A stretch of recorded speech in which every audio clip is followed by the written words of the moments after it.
We are on the grid for the Texaco Haviland 200 at Road America in the heart of Kettle Moraine country of central Wisconsin at Elkhart Lake. We have a breezy day with puffy clouds overhead, but the sun has broken through. It looks like we could have good conditions for a great race. Hi, everybody. I'm Bob Varsha, along with Danny Sullivan, many times a winner here at Road America. This is my second visit with the IndyCars, and I couldn't have picked a better time. The final 3 races of the season will be on ESPN. You'll see the champion crowned, although that won't happen today. Here are the final events of the year. After today's race, we'll move on to Vancouver, British Columbia, and the Molson Indy on September 1st at 5 p.m. Eastern Time, and then on September 8th, just a week later, the final event of the year, the Toyota Grand Prix of Monterey from Laguna Seca at 3 p.m. Eastern Time. Now, we have lots to talk about this weekend, but of course the championship is uppermost on anybody's mind. 10 drivers still with a shot at it, Danny. The guys are going to be scrambling for points. They got to go for points. They cannot make a mistake today. Mistakes, you're going to drop back at least 3 or 4 spots. Now, this track is 4 miles around. You've got to conserve your tires and hit your fuel window, and that can be tough. Well, I'm picking the Goodyears. They look like they've got a strong tire today. They're going to be good all day.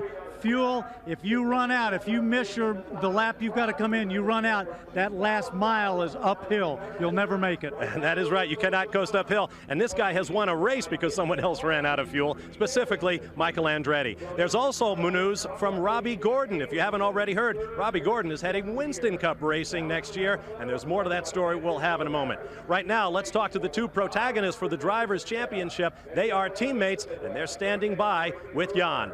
And that's right. At least at the moment, we have Jimmy Vasser, our points leader. Now, it looks like you and Alex today may be the people to watch out for. But for you at Mid-Ohio, that was a huge advantage, what you could do in the points. How aggressive will you be here? Well, we pretty much approach all the races in the same fashion. And, you know, we still need to do well. There's 3 races left. We can't. That's no time to kick back and cruise. I'll be trying my best. And but we do realize we need to finish these races and get as many points as we can. Now tell me, at the start, will you be somewhat conservative and then pick up the pace? I mean, I know you don't want to lay it back, but you can't take any chances either. Well, I don't, you know, you don't want to knock yourself out of the race, but I'm going to be, you know, in a pack of cars where it's going to be pretty busy, so obviously I'll be trying to watch out as much as I can, keep good care of the target car. All right, I guess you call that cautious optimism. Let's go to Marty Reed. Okay, I'm standing with row number 2 on the grid, Newman Haas Racing. They've won here more times than any other team. Michael Andretti, you're 3rd. You've been on both ends of the stick as far as fuel economy here. What's it going to be today? I don't think it's going to be much of a problem. I think, you know, all the engines today, they've come a long way in terms of fuel mileage, and I don't believe it's going to be a major issue. All right, Christian, he qualified on the primary tire. Yesterday, you went to the optional, came in 4th. You going to stick with that tire? Well, I have to stick with that tire, at least for the first stint. But I think the tire will hopefully hang in there, and then stint 2 and 3, I can choose whatever tire I want to use. Now, that's not what you told me before. You said you were thinking real seriously about going back to that primary. Well, that's what I told you before, but now that I saw the weather and it's a little bit overcast, maybe I'll change my mind. All right, Bob, he may change his mind. We'll find out. We'll keep you posted. All right, thank you, Marty. Now, let me ask you a question. Do you know who this kid is? Let's give you a few hints. He comes from Orange, California. His father, Bob, used to race with him off-road. His aggressive driving was evident at a very early age. He was winning motocross races by the age of 15. He has won 2 IndyCar races in his career. This year, he has 1 podium finish, and he has been making news this weekend. Do you recognize this driver? No more hints. He's standing by with Danny Sullivan. Who is this guy? Well, you can't tell from the shoes, but look who I've got with me. This is the man of the moment, it seems like, in the news. Robbie, you're making some big changes in your career. Tell us about them. Well, you know, it's definitely a big change. I know you went down and tried it a while back, and I think you had a lot of fun. You know, one of the things that really made me make that decision was I wondered if I was having fun racing Indy cars, or if it was the truck or the IROC car, and I've decided I've had so much fun racing all of them, I'm going to get to race 16 more races now in a Winston Cup car. Well, he's going to go do some Winston Cup, but the other rumor that's going around, of course, is that you're jumping out of Indy cars, you're going to do Winston Cup, and now you're also going to do the IRL, and that you got some backing and support from Tony George and your new sponsors down in Winston Cup. Well, the Tony George thing's not true. I know that's come up today. I've heard it a couple times myself. Too bad it's not true. It sounds like a hell of a deal. But, you know, the thing I'm working on, Coors, I heard, has an interest in going to the Indy 500, and I definitely would like to go there and run the Indy 500, so we'll probably just do that race. Well, you heard it from Robbie Gordon. There you have it. All right, thank you, Danny. This weekend, when this record crowd of IndyCar fans aren't spending their time watching the cars, they're busy shopping for unique racing collectibles in the paddock. We'll be right back.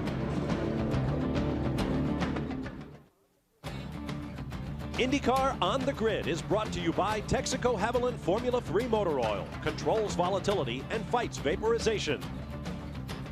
By Target. At Target, you can expect more and pay less.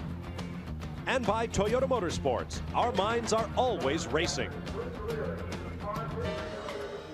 Welcome back to Road America. But coming up tonight here on The Deuce, great boxing action from the Corral at the Calgary Stampede in Calgary, Alberta, Canada. An NABF Cruiserweight Championship bout as champion Brian Laspada takes on challenger Dale Brown. That'll be coming your way at 10:30 p.m. Eastern, 7:30 p.m. Pacific time. Great boxing action here on ESPN2. Now let's join Marty Reed, who is standing by with the driver of the Hall Racing Pennzoil Special, Gilles de Ferran. Yes, and everything was going real well until this morning's warm-up. When you blew the motor, you're going to have to go to the backup car. Confidence. How do you feel going into this? I feel quite confident because typically the backup car is just as good as the primary car, so I'm still confident for a good result this afternoon. Hey guys, I got to show you this real quickly. When he was like 14, he was an exchange student here, and everybody got together, and since this is his adopted state, they wanted you to have this since it matches the uniform. You don't have to put it on right. I don't think it would fit, but it looks great. Jan, it's all yours, buddy. Well, Paul Tracy is getting ready for driver introductions, and you have to climb some stairs. I know that might be more painful than driving your car. Obviously, you were hurt. You've come back. How much are you hurt, and do you risk further injury by driving? Well, obviously we're taking a risk, but I want to race, and Trammell has assured me as long as I don't have any problems that I'm good to race, and we'll just have to see how the race goes. We qualified the Marlboro car well, but I haven't done any more than 4 laps at a time, so we'll just have to see how it goes. Well, one good factor for Paul Tracy, it's a little bit cooler today. Obviously, it'll be a tougher job driving hurt. Let's get back to Bob. All right, thanks, guys. From high overhead, here's a look at the front straightaway here at Road America. Now, earlier in the weekend, the car may have had 1 seat, but we've got 2 great chauffeurs, Danny Sullivan and Michael Andretti, take us on a lap at Elkhart Lake. We're on board with Michael Andretti just past the start-finish line. This is about 198 miles an hour here. Breaks down into 4th gear. This is a very fast first turner. Flat. Gets back on the power here. He'll pass this car down a steep hill. He'll get up to about 170 miles an hour right through there. Now this corner is very important. Comes out onto this lower straightaway. This is the fastest straightaway on the track. Up through the gears. Just right here is where Michael Andretti last year tapped with Al Unser Jr. crashed right there on your right-hand side through the shadows. Now we start going downhill into the toughest braking, the slowest corner on the track, 59 miles an hour, and we're going to hear from Michael right about now. Up to 3rd, down to 2nd again.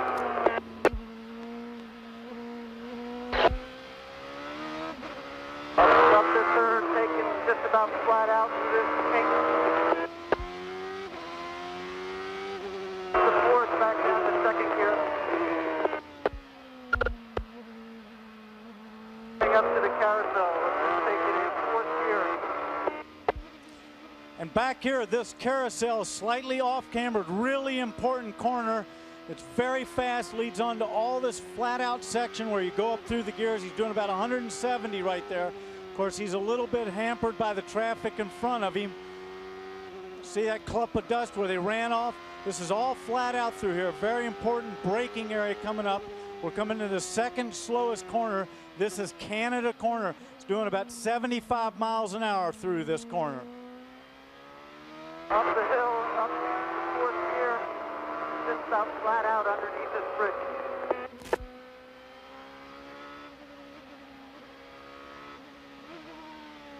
The last turn, taken in 3rd gear. Well, you were on board a lap with Michael Andretti, and we saw it with all the traffic in there. That's really what it's like under race conditions. And he's just going to pass the start-finish line right there. There's a lap of Elkhart Lake, Wisconsin. A legendary track and a tough job for any driver to master. We've got great racing coming your way. On the grid for the Texaco Haviland 200, we're missing Emerson Fittipaldi. Jan Magnussen will start in his place for the rest of the year, and he's got a lot of work ahead of him. We'll be back. Welcome back to Elkhart Lake, Wisconsin, and the largest single-day crowd for a sporting event in Wisconsin history. The Green Bay Packers don't want to hear it, but it's true. Well in excess of 70,000 fans on hand, and somewhere out there is Marty Reed. Marty, what have you got for us? I know it probably has something to do with either race cars or food. Anytime you come to the racetrack, you got to worry about one thing, right? Food. What are you going to eat? That's what everybody over in the hospitality tents are thinking, and this is a pretty nice grill layout. Of course, Road America, world famous for their brats, but as you can see, you can get ham and hamburgers and chicken. But if you think this is a big grill, now this is a grill. In fact, it's the world's largest, built by Johnsonville Meats, and you got to come with me, and I want to show you this. 65 feet long from stem to stern, and when you look at the lid itself, it's made out of steel, of course, but look at how it's powered. Pneumatic lifts. As we come down past the first cooking area, they've got their own self-contained hot and cold water system and a freezer. You think you got enough brats to cook? Well, they need them, because when you come down to the cooking area, take a look at this. 750 is what they can do at a single time, and then 2,500 for every single hour. And their record in a 4-hour stretch at a Green Bay Packer game, they made 22,000. And of course, you got a taste test. Boy, is that good! Hey, save me one of those dogs, would you please, over there. But listen, I'm standing with two greats right here.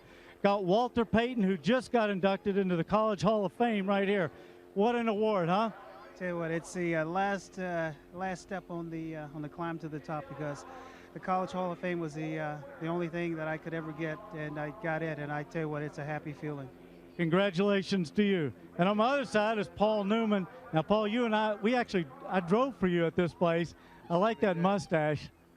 Thank you. I just won the Spaghetti Sauce Prince Award of 1996 here, so I feel very pleased about that. The thing that's interesting about this is the largest single sporting crowd for a one-day event that they've ever had in the state of Wisconsin. Well, we're happy to be a part of it, and what do you think of your chances today? I think they're good. Good luck to you. Well, the one great thing about walking around down here, you meet all kinds of people. Look, we got one of our new sponsors over here, Sherm from Unidal. He's one of the new guys in it. Congratulations. You happy to be here? Yes, sir. Yes, sir. Thank you very much. Good luck to you. Look what's up under here. Danny Sullivan. Hey, where'd you get that? All right, well, we're going to just kind of cruise up here. Of course, you know, the largest crowd, it seems always before the start of the race, to be out here on the grid. I mean, it's pretty tough for all the crews. Everybody's hanging out here hoping to get noticed. I even see some planes that are going to be about to buzz back. John Gorsline, he's one of the guys that insures everybody here, all the folks from Motor. There's the P-51 Mustangs going over there. Paul Newman stopped over here to talk to a guy. Hey, I got to get this guy too. You mind me interrupting you, Paul? We got a guy here this is Jack McDonough. He's one of the head guys from Miller. This is your all's hometown, so to speak. This is very close by Milwaukee, and Miller loves supporting this track. It's a terrific track, and I hope Bobby Rahal does well here. Well, thanks very much. I know I've drove for you for a while. I enjoyed it.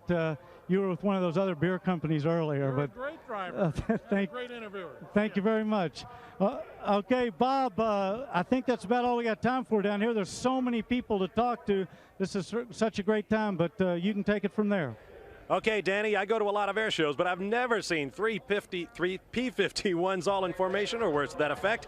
Don't forget, it's a big day in motorsports, and all the highlights will be coming your way on RPM tonight, including the IndyCar race coming up in a matter of moments, the NASCAR Winston Cuppers at Michigan International Speedway, and the IRL cars at Loudon, New Hampshire. Kenny Mayne will have all the highlights tonight on RPM tonight at 8 p.m. Eastern Time, 5 p.m. Pacific, only here on ESPN2. Plenty of excitement building here at Road America, and we'll be right back.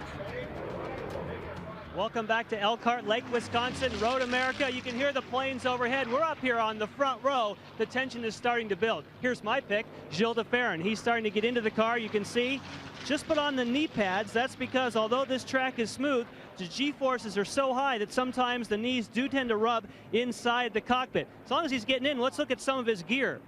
There's the fireproof hood. Here's a steering wheel with all kinds of buttons. A couple of those, by the way, we're not supposed to look at that control the Honda power plant. Back to his helmet.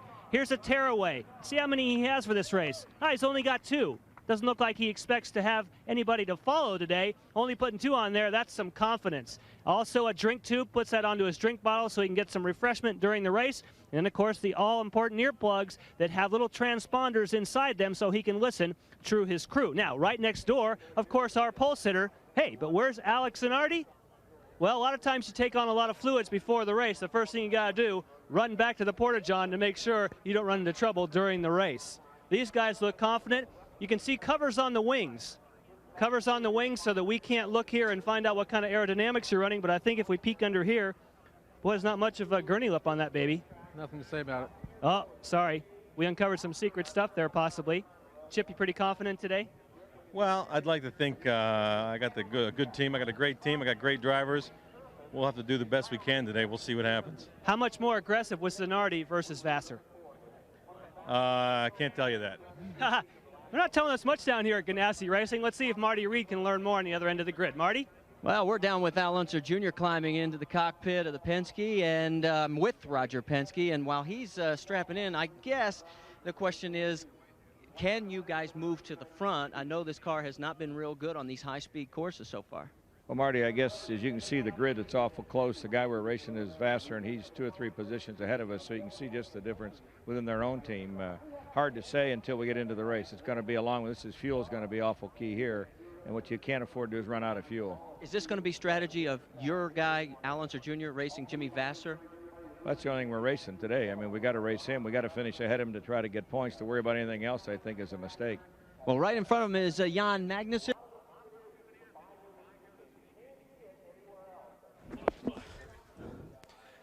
All right, we are sorry for that interruption of Marty's microphone and camera. Obviously a problem down on the grid. But as you can see, final preparations underway for this race. Roger Penske said it all. We have got to go out behind Al Unser Jr. and race Jimmy Vassar for the points championship. Let's get to Jan Bika somewhere down there in that mass of people. Well, we're looking over the shoulder of a couple of Andretti's. First of all, Michael Andretti climbing into the cockpit. They're going to belt him in, and that's one of the most important things that you do, not just for safety, but they buckle them as tight as they possibly can so you don't move around in the cockpit. But looking over the front tire here is Mario Andretti. Now, you haven't been feeling too well. However, you've been out there turning some laps with that IMAX car. You still in love with this racetrack? Oh, absolutely. Especially with this new surface. It's unbelievable how much grip there is. So it's got to be a lot of fun for these guys. And the camera car felt pretty good, too. I know he's been having a lot of fun in the camera car. Hey, Marty, you got your pack fixed yet? Yeah, I think we're back in business. You're looking at Jan Magnussen, a real stellar performance, qualifying here in only a second IndyCar race. He qualified 10th. Let's go take a look over right next door. Bobby Rahal is climbing in. In fact, he's already into the car with the brand new paint job, celebrating 25 years of Miller beer, and they've gone to the silver paint. And I guess ran into somebody that I think everyone across the country will know and signing autographs. David, we're live to the ESPN2 audience. Didn't expect to see you here this weekend. Nice to see you. Nice to be here. Wisconsin is beautiful. And by the way, you can't stand here when the race starts. Well, then why? Okay, but can you stay there? No. I'll be in the motorhome enjoying it on television. Oh, you're going to just make us work. What's this? Herda-mania? That's right. This is the day it officially begins. It begins today, and look out. All right. Because now, once it starts, it can't be contained. Listen, can I proposition you here? I'll host your show. Is this the Deuce? Yes, we are. Yeah, that's what the Big Two is. So this is rented equipment then, is that right? Do you watch the Deuce? I don't get the damn Deuce. I'm telling you. I'd watch it if I could get it. I can't get it into my house. Send a guy out. Send a cable guy out there. You have enough money? Buy a dish. Yeah, money is, I don't see it as being my problem. I want it. I can't get it. You have a phone? Call your cable operator. Just when things were at their best, and that interview was reaching a high point. I think we all sympathize with what Dave was telling us about watching the Deuce. Of course, if you're watching this, you already get it. You don't need to worry about it. We'll take a timeout and get ready for racing here at Road America. Stick around. As Team Ganassi leads the IndyCar Championship stretch run, their focus is on equipment. Thus far, Honda Power, Firestone Tires, and Reynard Chassis have produced 6 wins for the team. 4 of them have pushed Jimmy Vassar to the championship lead, while Alex Zanardi leads the rookies. The Tasman team has married Hondas to the Lola chassis and Firestones. Andre Ribeiro has won twice, and teammate Adrian Fernandez took his first win. The other Honda star has been Hall Racing, using Goodyear rubber for Gilles de Ferran. Who will have the right combination today at Road America? Stay tuned.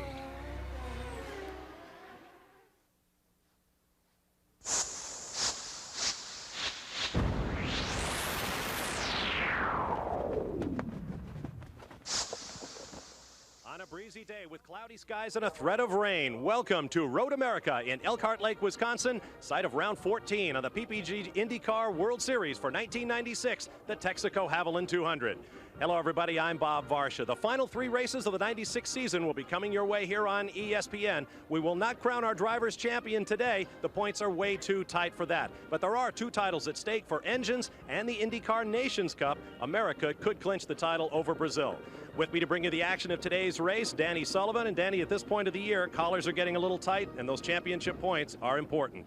Well, every point counts. There's 66 points left in these 3 races. Everybody wants the maximum amount they can get. And it's going to not only determine the champion, but probably 2nd, 3rd, 4th, and 5th places as well. Everybody wants that. Now, we've talked about combination, tires, engine, and the car itself all year long. It's never been more important than what we've seen here, and it's very hard to predict based on practice and qualifying.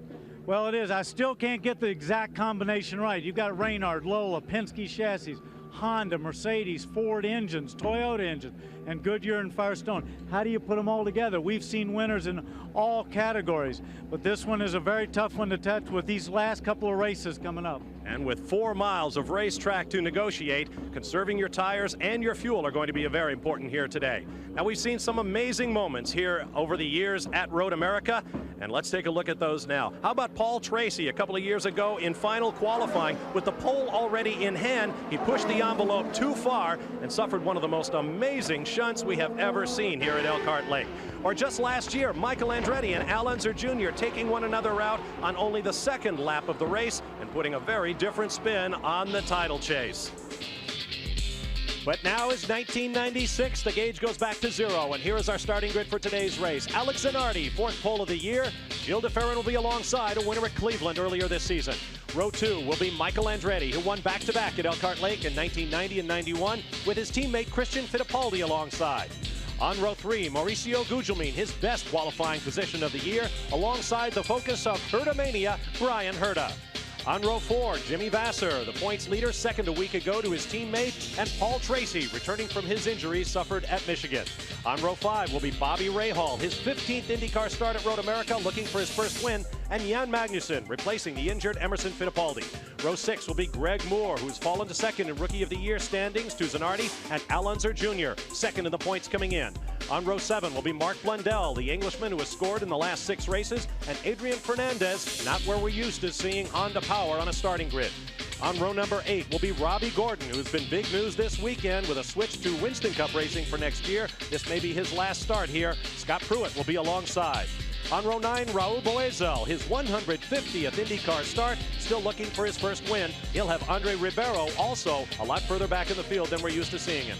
On row 10 will be Davy Jones, making his first start here in an IndyCar for the Gallus team, and Parker Johnstone, whose team has not tested here, and they have suffered because of it. On row 11, Stefan Johansson, who has scored in 5 of the last 6 events, and Roberto Moreno in his 3rd start, but his first in 10 years. On row 12, Max Papis, the highest starting Toyota driver in the field. He had a big crash in final qualifying, and Juan Fangio II, a winner in IMSA GTP cars here at Road America in 1992. And on row 13, P.J. Jones, his 8th start of the year with the Eagle Toyota, and Hiro Matsushita, his 8th start at Road America.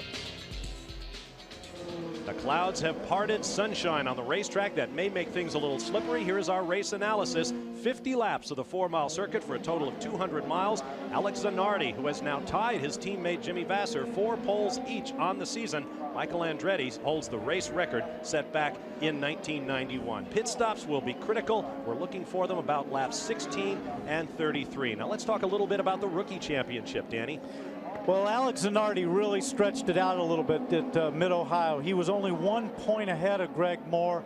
He won that race, and now look at the points there. Don't forget that he also got a point for pole position. Let me tell you, he's been tough.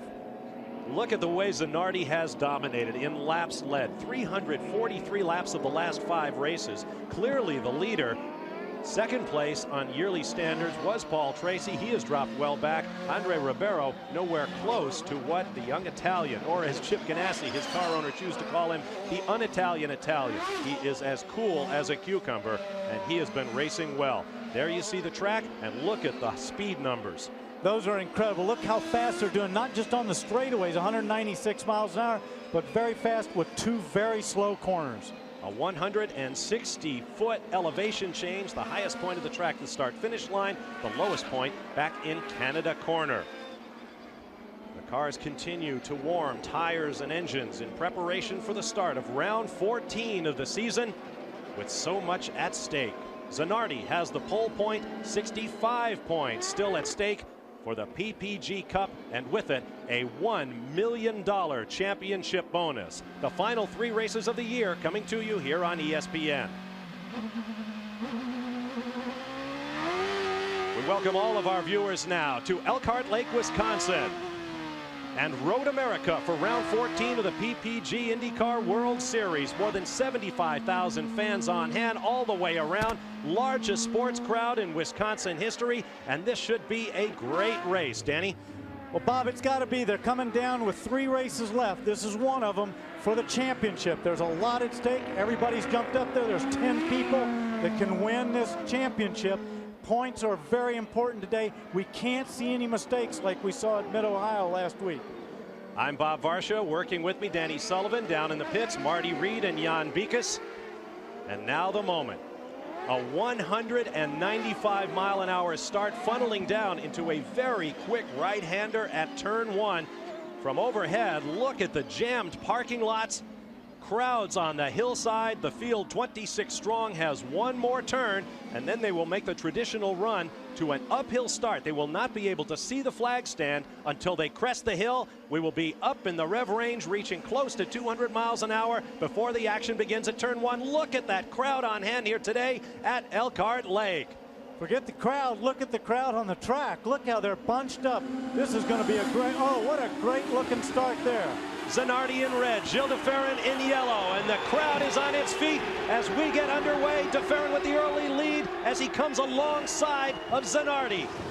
He's going to try around the outside. He went down around the outside. Did he come away with it? Not yet. They're still side by side. Look at that. Oh!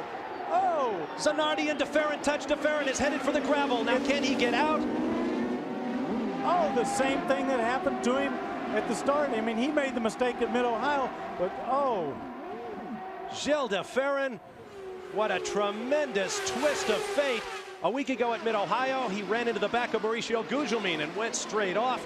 And there is Jan Magnussen sitting in for Emerson Fittipaldi in the Hogan Penske car. And he's bumped that front wheel. See that left front on your screen? It's the suspension's all bent.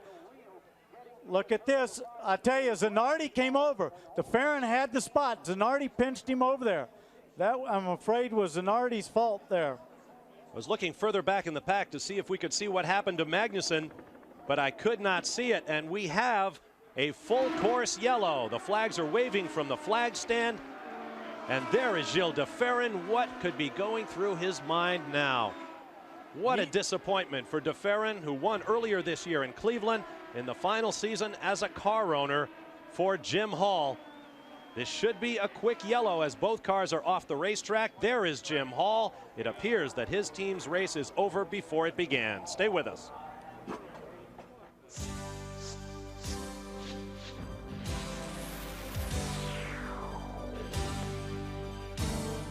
The Texaco Havoline 200 from Road America is being brought to you by Texaco Havoline Formula 3 Motor Oil. Controls volatility and fights vaporization. By Ford and your Ford dealer. Have you driven a Ford lately? And by Firestone, America's tire since 1900. Welcome back to Road America. There's Gilles de Ferran, 5th in points coming into the weekend. Jan Magnussen replacing Emerson Fittipaldi for the balance of the season. Both of them are out of the race on the very first lap, and that will be devastating to de Ferran's chances of overhauling Jimmy Vasser for the championship. There you see de Ferran's car just outside the gravel trap at turn 3. Magnussen's car buried in the pea gravel. Let's get down to the pit lane and Marty Reed. Down here with a very disappointed Jim Hall. What did he say on the radio, Jim? Well, he was disappointed. I was watching the monitor, and Alex just put him off the road, which is, not very, very well done on his part, in my estimation. Joe was pretty upset about it. 2 races now before you call it quits. This is such a sad way to end it up. You still got 2 more shots. We still got 2 more shots. It's disappointing from the championship standpoint because we could have used some points, and Joe was quite competitive here, and we had a good chance to win the race. I guess that's racing, but yeah, I'm disappointed. Let's end this on a positive note. You have to be proud of your crew. We've been watching them all week, and ever since you made the announcement, I mean, this is not a team that's rolling over. Oh no, these guys are good guys. We've got a good crew this year. They've really come together and they do a good job. We're competitive at every race. We'll see you at the next race. Let's go to Jan Vigas. Well, Marty, the big question down here in the Ganassi Racing camp is there damage on Alex Zanardi's car? Obviously, there's been a lot of radio communications back and forth from Chip Ganassi to Alex Zanardi. Their big concern, you could clearly see the contact on the left rear corner of the car. That's what they're worried about. They think possibly the toe might be out of adjustment. They want him, Alex, to go out there for the next lap or so, really feel out the car. They might bring him here on pit road if he feels that it's damaged. So at the moment, they're not sure, nor is Alex. A lot of confusion down here at Ganassi Racing. Bob? All right, thank you, Jan. Christian Fittipaldi, the leader under a full course caution. The first time Fittipaldi has led since the Portland round earlier this summer. And for Gilles de Ferran, his 4th DNF of the year. You're on board with Michael Andretti watching the 2 front runners up ahead. Of course, he's right there in 3rd spot. They get through here pretty clean. Look at that side by side. Boy, he was a little out of shape. Comes down here, and his teammate's moving up on the inside. Boom, contact. He dives to the inside. Luckily, oh, look at that. That's what happened. Oh, he went off on the outside. Now here's another incident. Watch the 4th car in line. Paul Tracy, right nearest the camera, with Mauricio Gugelmin down in turn 5, and off he goes. He comes back on. I don't know if he made contact there. Here we go. The red and white one in there on the inside of your screen again. Looks like he caught that front wheel, and that looked like, was that Brian Herta? I think that was Brian Herta. And he just caught it with his rear wheel, clipped that nose, popped it right off. There you see the crews working on Jan Magnussen's car. Meanwhile, let's get down to Marty, who was in the Penske pit. Well, until you guys just showed the replay, the team down here had no idea how the wing came off. Paul hadn't really described to him. He came in quickly. They made the change. He's back out. He's saying the car is handling fine, but obviously lost a lot of track space. Well, just like that, the front row is out of contention. Christian Fittipaldi and Michael Andretti run 1-2 under caution. We hope to get it cleaned up shortly and get back to action. We'll be back to Road America in just a moment. Welcome back live to Road America as you see the safety crews working on Jan Magnussen's Hogan Penske car being pulled out of the sand trap after a couple of incidents on the opening laps of this Texaco Havoline 200. Let's watch now as the cars enter the first corner, 3 wide in some cases, and it's on this run down to turn 3 that Gilles de Ferran and Alex Zanardi made contact. There goes Zanardi off on the grass. Straight ahead into the gravel goes de Ferran, followed by Jan Magnussen, who made contact with someone else's car. You ride with Christian Fittipaldi. Oh, Michael gets very sideways. That's what gives Christian the run on him down through that corner. He took that opportunity, slid through here. He's got to be loving this. He went from 4th, and oh, he got it sideways there. Did you see that car jump out? That usually means that the tires weren't up to temperature. Now let's get down to Marty Reed in the pit lane. Well, the Hogan team is packing up here as they are waiting for Jan Magnussen to come back. You can see Carl Hogan. He is watching the monitor trying to find out because Jan got out of the car and did not say anything, and he unhooked the radio. So they have no idea what put him out of this race. Jan? Might be able to give you a little bit of a clue. Remember that Hogan used to be down here with Team Rahal. Now he's gone to Penske. It turns out that between Penske and Rahal, there was contact with both cars. They believe that Paul Tracy may have made contact at the rear of Brian Herta's car. They're trying to assess if he has any damage. And they believe that there was contact between Bobby Rahal and Jan Magnussen in that particular incident. They don't have any more information other than, just like Alex Zanardi, they are trying to get their driver to feel the car to find out if there's any further damage. Well, thank you guys. It's been an expensive couple of laps here at Road America. This track now some 40 years old. It's getting a little too narrow for the heroes of IndyCar. We'll be back with more in just a moment. From high over Road America, a look at Hurry Downs, down to the world-famous carousel. Happy 50th birthday to the Little League World Series, and we'll be covering it here on ESPN2. Our coverage begins with U.S. qualifying Monday, August 19th, 2 p.m. Eastern Time, 11 a.m. Pacific. Where else but Williamsport, Pennsylvania, site of the Little League World Series here on the Deuce. Here at Road America, we await a restart. Let's get quickly to Marty Reed in the pit lane. Well, I've got both Jan Magnussen and team owner Carl Hogan. First, Jan, take us through what happened out there. Not so sure what happened ahead of me. I think it was Cenário and De Ferran that tangled. And guess it was De Ferran who went off and threw a lot of, there's a big cloud of dust, which I didn't want to go through, so I pulled out to get around the dust so I could see where I was going. And someone ran over my front wheel.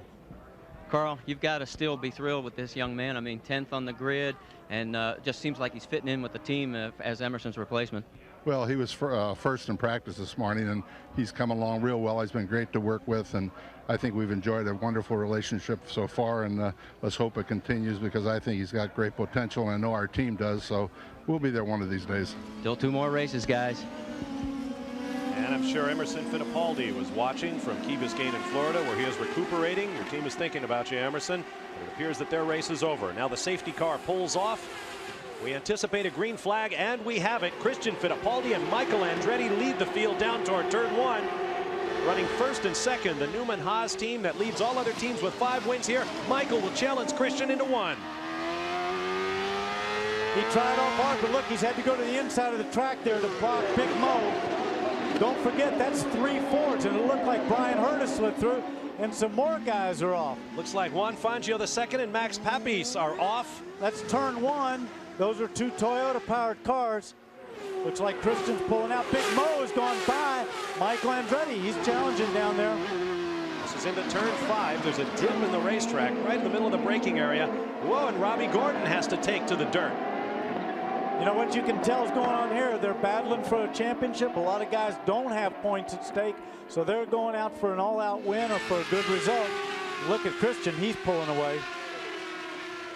So Christian Fittipaldi takes the lead from Mauricio Gugelmin, Michael Andretti, and Brian Herta. And the interesting thing is Jimmy Vasser's back there with Al Unser Jr.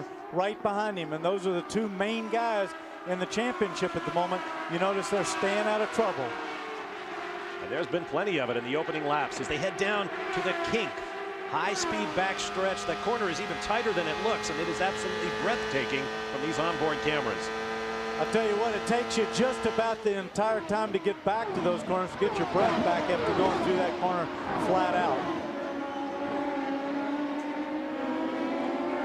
That looks like Alex Zanardi moving back up through the field. He's right behind Greg Moore, who's in 8th place. I don't think his car seems to be handling that bad. Al Unser Jr. just ahead of them as they come up through Thunder Valley into turn 14. And up the hill and across the start-finish line. Unser presently shown in 7th spot, and he started 12th, so he's taken advantage of some of the mishaps that have been on the track.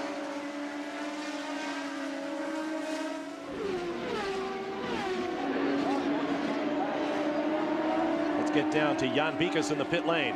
Yes, guys, talking about mishaps, of course, on that first lap, you and Alex Zanardi, great race side by side. That is until you got down to turn 3.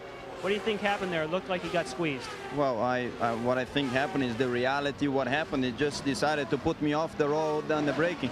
There was no reason for him to do that. There was plenty of space for him to brake on the right-hand side without putting me off the road on the left. I mean, he knew that I was there because I've been there since the corner before. He should be disqualified for unsportsmanship behavior, I believe. Now, is there anything that you can take it up with the stewards? What can you do as a driver now to try and implement that? Well, I can just hope the stewards see what really happened and penalize Zanardi accordingly. Thank you, Joe. Thank you. Well, I got to tell you, I know how he feels. That's a very frustrating, especially because he looked like a potential winner to this race. He was down there dicing, and I agree with him. I think that Alex just moved over, and Gilles didn't have any place to go. I don't know if he did that purposely to put him off, but he certainly squeezed him onto the grass, and that's unfortunate. But the really sad part is we saw he's standing there in his civvies and not in his racing suit, so there's nothing he can do about this race. There you see the running order with 5 laps complete, 50 laps scheduled. Greg Moore with Alex Zanardi just behind him. Zanardi trying to join Nigel Mansell in the IndyCar record books by winning the Drivers' Championship and the rookie title in the same year.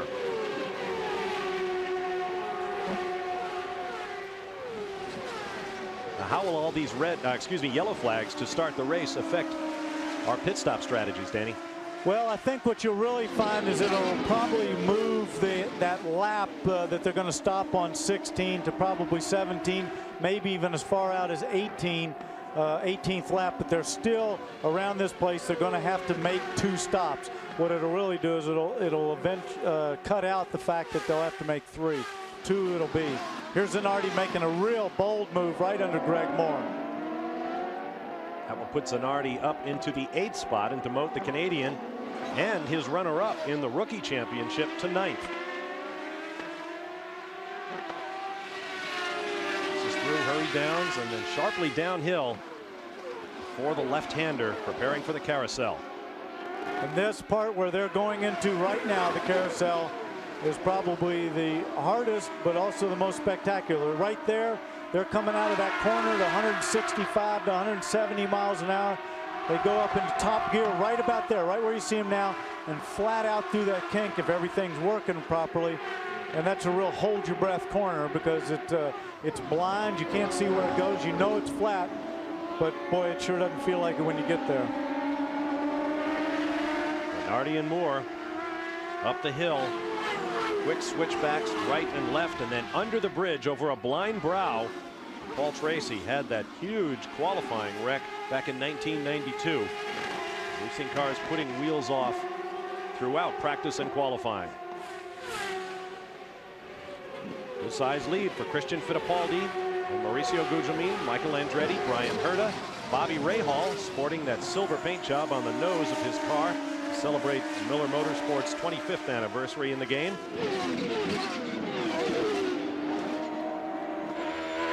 Ride with Bobby Rahal. We'll take a quick timeout and return for more of the Texaco Haviland 200 from Road America in just a moment. Christian Fittipaldi right out front. Back live at Road America, there you see Alex Zanardi about to pass this scene moments ago. Paul Tracy locked up the wheels and skittered off into the gravel trap. Here's another look. You see him just coming down there on the inside. He's already a little sideways. He tried to get in. It looks like Parker Johnstone there, and he just locked it up. He wasn't even close enough. Lost it. He just spun off. That was just a mistake. Can't blame that one on anybody. He just didn't have enough room to get down there. One thing to remember, when they have to find that balance around this circuit, it's so fast they trim out the wings. They reduce the amount of downforce. They don't have very much grip, particularly under braking. That's one of the areas where they lose it the most. And you get over on the dirty part of the racetrack, and it's hard to find grip. Let's get down to Jan Bikas, who has more on Alex Zanardi's situation. Yes, they came in and got 4 tires, and one of the reasons is this is the Firestone Firehawk that doesn't have much of the lettering anymore. That's because this is the tire that contacted with Gilles de Ferran. You can see very heavy damage here as far as the cord. You can actually see the wheel is damaged here. He was very fortunate he did not lose pressure on this particular tire. When the team took it off, then they looked at the race car to look for damage. The preliminary indication is no damage for Alex Zanardi, but he's happy now. He has 4 fresh tires. Let's go down to Marty Reed. Newman Haas team tells us that they're going to be able to go 18 laps and maybe even longer now with this extended yellow another time around. One of the interesting things, remember we talked about with Christian Fittipaldi and his tires, he qualified on the option tire. Well, they have the primary ready to go here, but if he continues to lead and the sun stays in, they may want to bring out those options again. One other interesting tidbit, in the last 5 races, Christian Fittipaldi has led all of 1 lap. He's got like 500% more of that right now with 5 laps led. All right, thank you, gentlemen. There is Paul Tracy, who has gotten refired and is back on the racetrack. He's having a tough day, and they told him to keep calm. Remember, they didn't want him, because of his injuries, to be making too much contact. But, you know, Paul's hard to keep down. He wants to go for it all the time. Dr. Terry Trammell took a look at Paul's injuries, said there was no obvious swelling, and he didn't seem to be in too much discomfort, so they're letting him race, but he's under orders to avoid that sort of contact. And right now he has the racetrack to himself as he works his way around to the back of the grid. We'll be back with more of the Texaco Haviland 200 from Elkhart Lake in a moment. There you see Paul Tracy in the pits. Coming up tonight on ESPN Sunday Night Baseball Game of the Week from Fenway Park in Boston at 8 p.m. Eastern Time, 5 p.m. Pacific. The California Angels behind right fielder Tim Salmon take on the Boston Red Sox and slugger Mo Vaughn. Tonight, ESPN Sunday Night Baseball Game of the Week from Boston. Paul Tracy back on the racetrack. Let's get down to Jan Bikas. Yes, and the interesting thing, when we were watching that pit stop, they pulled off those front tires. There's still gravel coming out from the brake area and the bearings and so on around the upright itself. So, although we saw multiple pit stops, there was still additional gravel that had worked its way out of the actual brakes. Obviously, that can cause a huge problem if you've had gravel that has made its way into the actual cooling of the brake ducts and then continues to work itself out. It can actually jam the brakes open. So Paul Tracy now, fresh tires, but way behind. He has had 3 visits to the pits thus far. Take a look from high overhead thanks to our Honda Helicam. We're grateful for these pictures. They have been terrific all season long. Today started out rather hazy, but that haze has lifted, although the cloud cover remains. That'll keep the track temperature down and throw another unknown into the tire equation, as if we didn't have enough. Out of field, slowing, closing up in anticipation of a green this time around, but they are about halfway around the racetrack from the flag stand. Let's get down to Marty Reed. We talked a little bit about tires. Michael Andretti radioed in, said, I think the option may be the way to go if the cloud cover remains. Bad news for Michael. Take a look at all these. They are not the options. These are the primaries. He's been running very strong on them all week long, but he does not have any mounted right now, and it looks as though Christian Fittipaldi will switch over to the primary when he comes in. So they're probably hoping right now for that sun to come back out and start blistering the track. We ride with Michael Andretti down the back stretch, headed for Canada Corner. I'll tell you what, though, when you got something working for you and you got a tire that's working for you, I don't like change in the middle of the race unless I've really got a problem. If I'm right up there battling, I'm right off the lead, I'm in 3rd spot, you don't want to make that change and drop yourself back to about 6th or 7th. But Michael is a proven winner, and I know he wants to get to the front, and if his teammate's running a little quicker, he probably wants to have what he has. Father Mario gave Newman Haas their first win here back in 1983.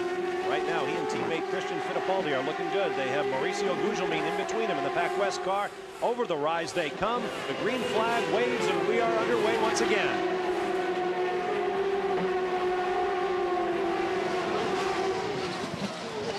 Turn 1 they go. And it looked like Michael had a slow restart. He dropped back. Brian Herta passed him for 3rd spot. Michael's now in 4th spot.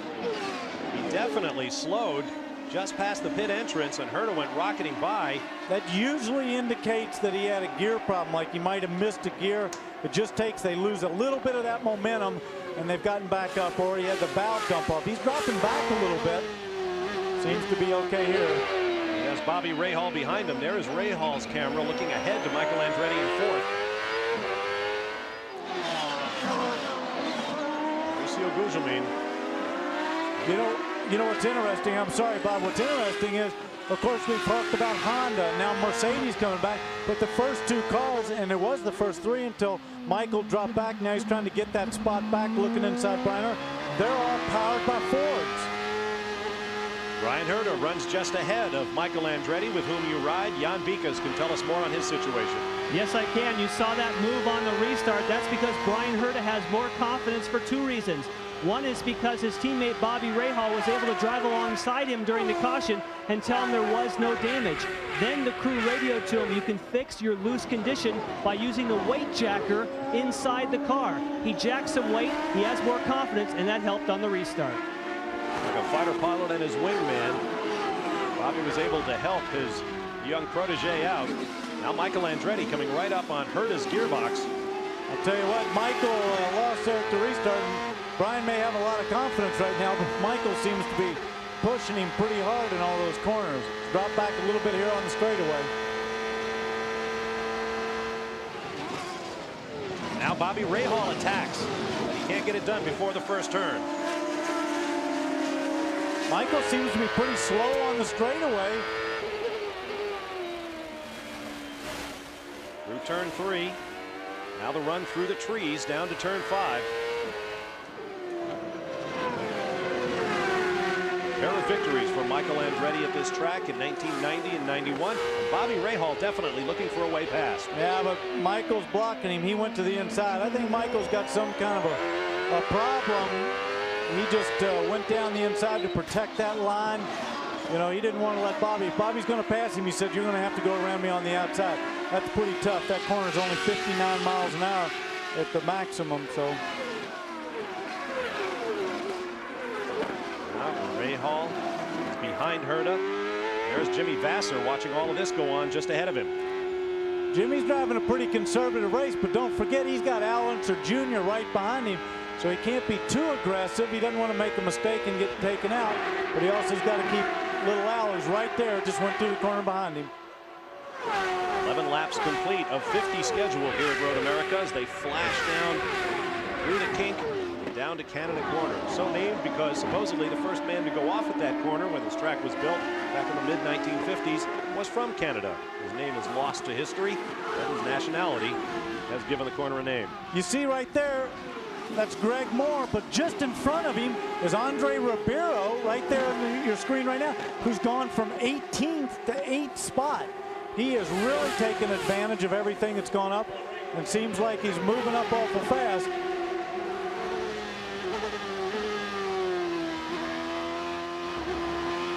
Tasman teammates really did seem lost early in the weekend. They were down at the bottom of all the timesheets. But it appears that Andre Ribeiro has got the combination down, and he is on a charge. And Bob, what we're seeing right there, we're on board with Michael Andretti, but just in front of him, who's made the pass, is Bobby Rahal. He's moved up a spot. Michael's losing ground pretty fast. Now he's got Jimmy Vasser right behind him as well. See him get sideways coming out there? He must be having trouble with those tires putting the power down. There's Al Unser Jr. running just behind Jimmy Vasser. Michael Andretti just ahead, and he's having to work those front tires as well. That is a tricky corner. It's almost flat out in 4th gear through there, and you got to have it exactly right. 17 points separate Jimmy Vasser from Al Unser Jr. after the events at Mid-Ohio a week ago, in which Unser Jr. went off on the last lap of the race and missed a golden opportunity to stay right in the thick of the hunt for the PPG championship. But it's nowhere near over. Just 17 points can go away very quickly. Man, that is a pretty view there. It's such a beautiful racetrack. Such a great racetrack to climb. Now they're heading up right now. We're on board. Jimmy Vasser's going to go up 163 feet from that corner to the start finish line, which is just over this next hill. You see the numbers on Jimmy Vasser. Presently shown in 6th spot, the highest placed Honda powered and Firestone tired car in the field. Heavy traffic now. Unser looked down the inside, thought better of it, dropped back behind Vasser.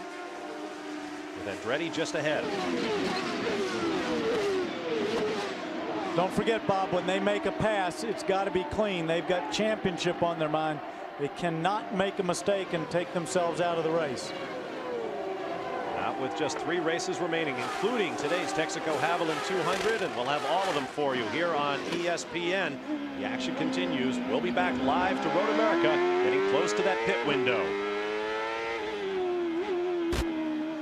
Welcome back to Road America, where we've had a couple of dramatic twists from high overhead. There is the car of Greg Moore, who just went into the wall on the fastest part of the racetrack and scuttled down it into the runoff area down at Canada Corner, where he finally came to a stop.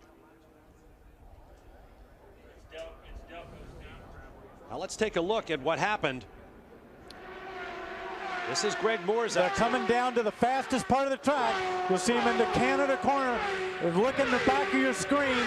He's in there. He tried to get around Ribeiro on the outside. I don't know if he touched, but he got on the grass. Oh, he just missed him. Just missed Ribeiro. Look at that. And then there, unbelievable. Look at this. Upside. Oh my gosh, that's Davy Jones upside down. How did you get upside down? He is under the bridge, up the hill from Canada Corner at turn 13. Now the report from the corner is that he is talking to the corner workers. You can see him moving around, but he is pinned under that car, it appears. We don't know what's going on, but they've got to get somebody there with a fire extinguisher because they could be dripping out. They seem to be calm. No fluids are coming out. He just seems to be moving the tires away. I think Davey, I don't know, he must have, see, he's moving right there by his foot, in the lower left. There's Greg Moore. He's obviously okay. There you see his tire tracks coming straight across the apex at Canada Corner. But we saw the advantage of that runoff area and that gravel pit, how much it slowed him down. In the old days, if that wall had been there, that'd have been a monumental accident. And this one appears to be. I mean, you get a car upside down like that, it stayed upside down. This is a pretty severe accident. Safety crew is on the scene. Davy Jones in his first IndyCar start here since replacing Eddie Lawson in the Gallus car. And he is right in the middle of the track. There's Greg Moore down at Canada Corner watching the field go by. Let's see when Andre Ribeiro comes by. If he signals to him with the... Still shaking his head. Now watch the back of your screen. There's Moore right out on the edge. He tries to get by. They made a darty move there. Couldn't tell if that was contact or if it was just his rear tire. Look, he's got a wheelie going there. He got it up. He must have flattened that tire. Now everybody behind there can't even see what's going on. All they know is there is trouble ahead, but Moore got the car stopped safely in the gravel trap. Let's go to Marty Reed. Yes, and Christian Fittipaldi is in, and they are going to be switching to the primary. He was very concerned, as we mentioned just a few minutes ago, about that optional tire making it the first stop, but he is in and out. What a great stop, and Michael got away with first. Now they're trying to turn over Davy Jones's car. I think what they're probably trying to do there, Bob, is they're getting it on his side. I don't know if they want to drop it just yet to get him out. If he's free and he can get out on that before they drop it on the ground, you don't want to do any damage to him when they lay it down. But you see everybody went over there. They're stabilizing the car. I think they're just trying to get him out. Jan Beekes. Yes, both Team Rahal entries are down here on pit road. And you may say, well, why the heck are they here so late? That's because both Bobby Rahal and Brian Herta, by the way, who just did 11.49 second stop, they came into the pits when it was closed. But the team claims they did not tell us it was closed until after we were already on pit road. So therefore they came in, they let them go straight past their pits. They did not do service. The crew believes neither Rahal nor Herta will be penalized because they did no service on the car. However, they're way back in the order now because of that miscue. Yeah, Jan, one of the things, the problems here with Elkhart Lake, of course, is that the entrance to the pit is down at the bottom of the hill. You cannot see the starter stand there, and they've got to come up the hill before they'll see those double yellows. See where the entrance to the pits is right to the right? They got to climb that blind hill. He couldn't have seen it. I think that's a fair call. Well, Dennis Swan is in his first start as the chief steward designate on the PPG IndyCar Series, and he's had a busy Sunday thus He far. has had a busy time of it. The other thing that I noticed in those pit stops, there's so much going on right now, was that Michael Andretti got out of the pits in front of Christian Fittipaldi. Cleanup continues as Greg Moore walks up the hill toward the scene of Davy Jones's wreck. They have got the car over. They're working with Jones, and they've brought a record to move the car away. There you see them working on the accident scene. We'll step away for a moment and return to a dramatic Texaco Haviland 200 at Road America. Stay with us. Back live at Road America, you see the accident scene from Davy Jones about to be cleared up, but we are still under a full course caution, and the best news of all is that Davy Jones appears to be just fine. Highlights of the day in motorsports are coming your way on ESPN2 on RPM tonight, and we've got plenty to talk about with this race alone. But Kenny Mayne and company will also have the NASCAR GM Goodwrench Dealer 400 from Michigan International Speedway, and we understand it is now raining at the IRL race at Loudon, New Hampshire. What hasn't happened today in motorsports? You'll get it all on RPM tonight at 8 p.m. Eastern Time, 5 p.m. Pacific on the Deuce. We're fortunate to have a monitor in our pit, so we were able to see what actually transpired from television perspective anyway, but I haven't talked to him yet, but he appears to be okay, and that's the important thing. Unfortunately, it's a long hike back. You guys may be torn down, packed up, and ready to go by the time he makes it. Yeah, it is quite a ways back there. As long as he's okay, that's the important thing. Thanks, Tony. Yep. I guarantee one thing, he will be frustrated when he comes back. He took a long look back up that straightaway as if to figure out what had happened. That's Greg Moore's situation.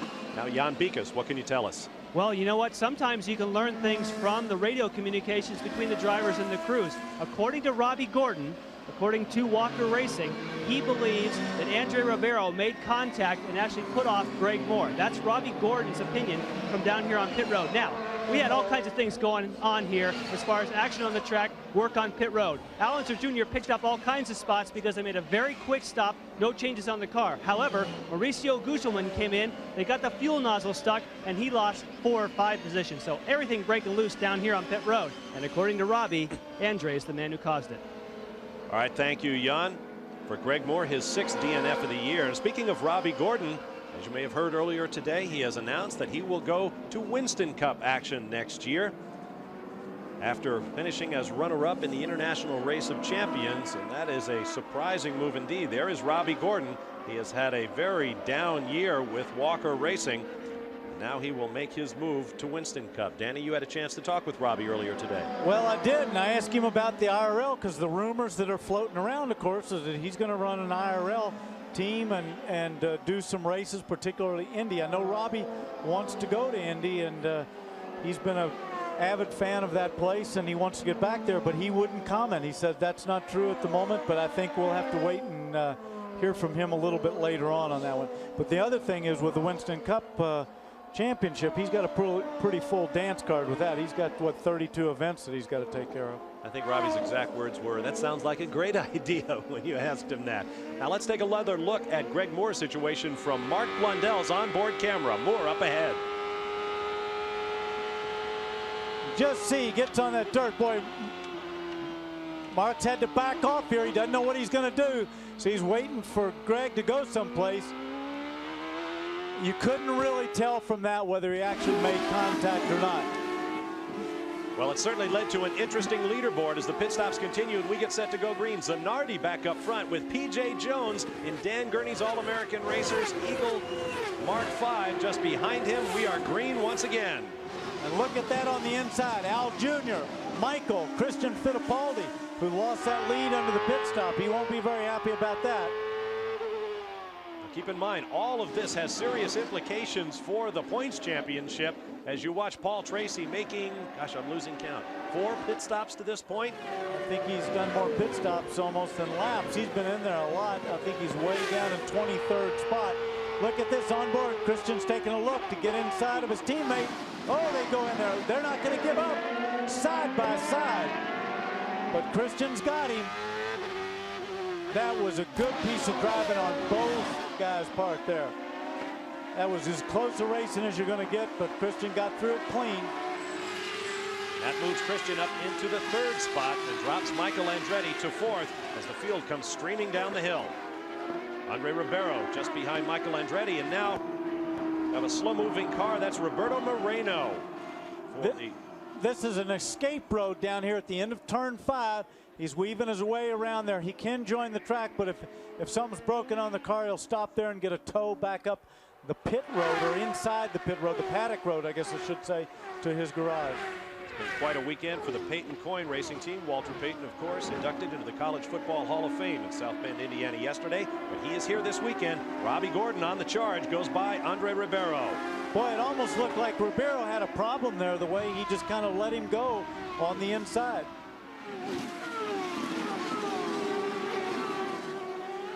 What a lift it would be for the Walker Racing team if Robbie Gordon can get a good finish today. Now there's Alex Zanardi, who has opened up a huge lead as you see him flashing by the pits. That bird's eye view provided by the new Miller Eagle. The Miller Eagle airplane being tested by Miller Brewing right there as a way of providing fans new views of their favorite races and other sporting events.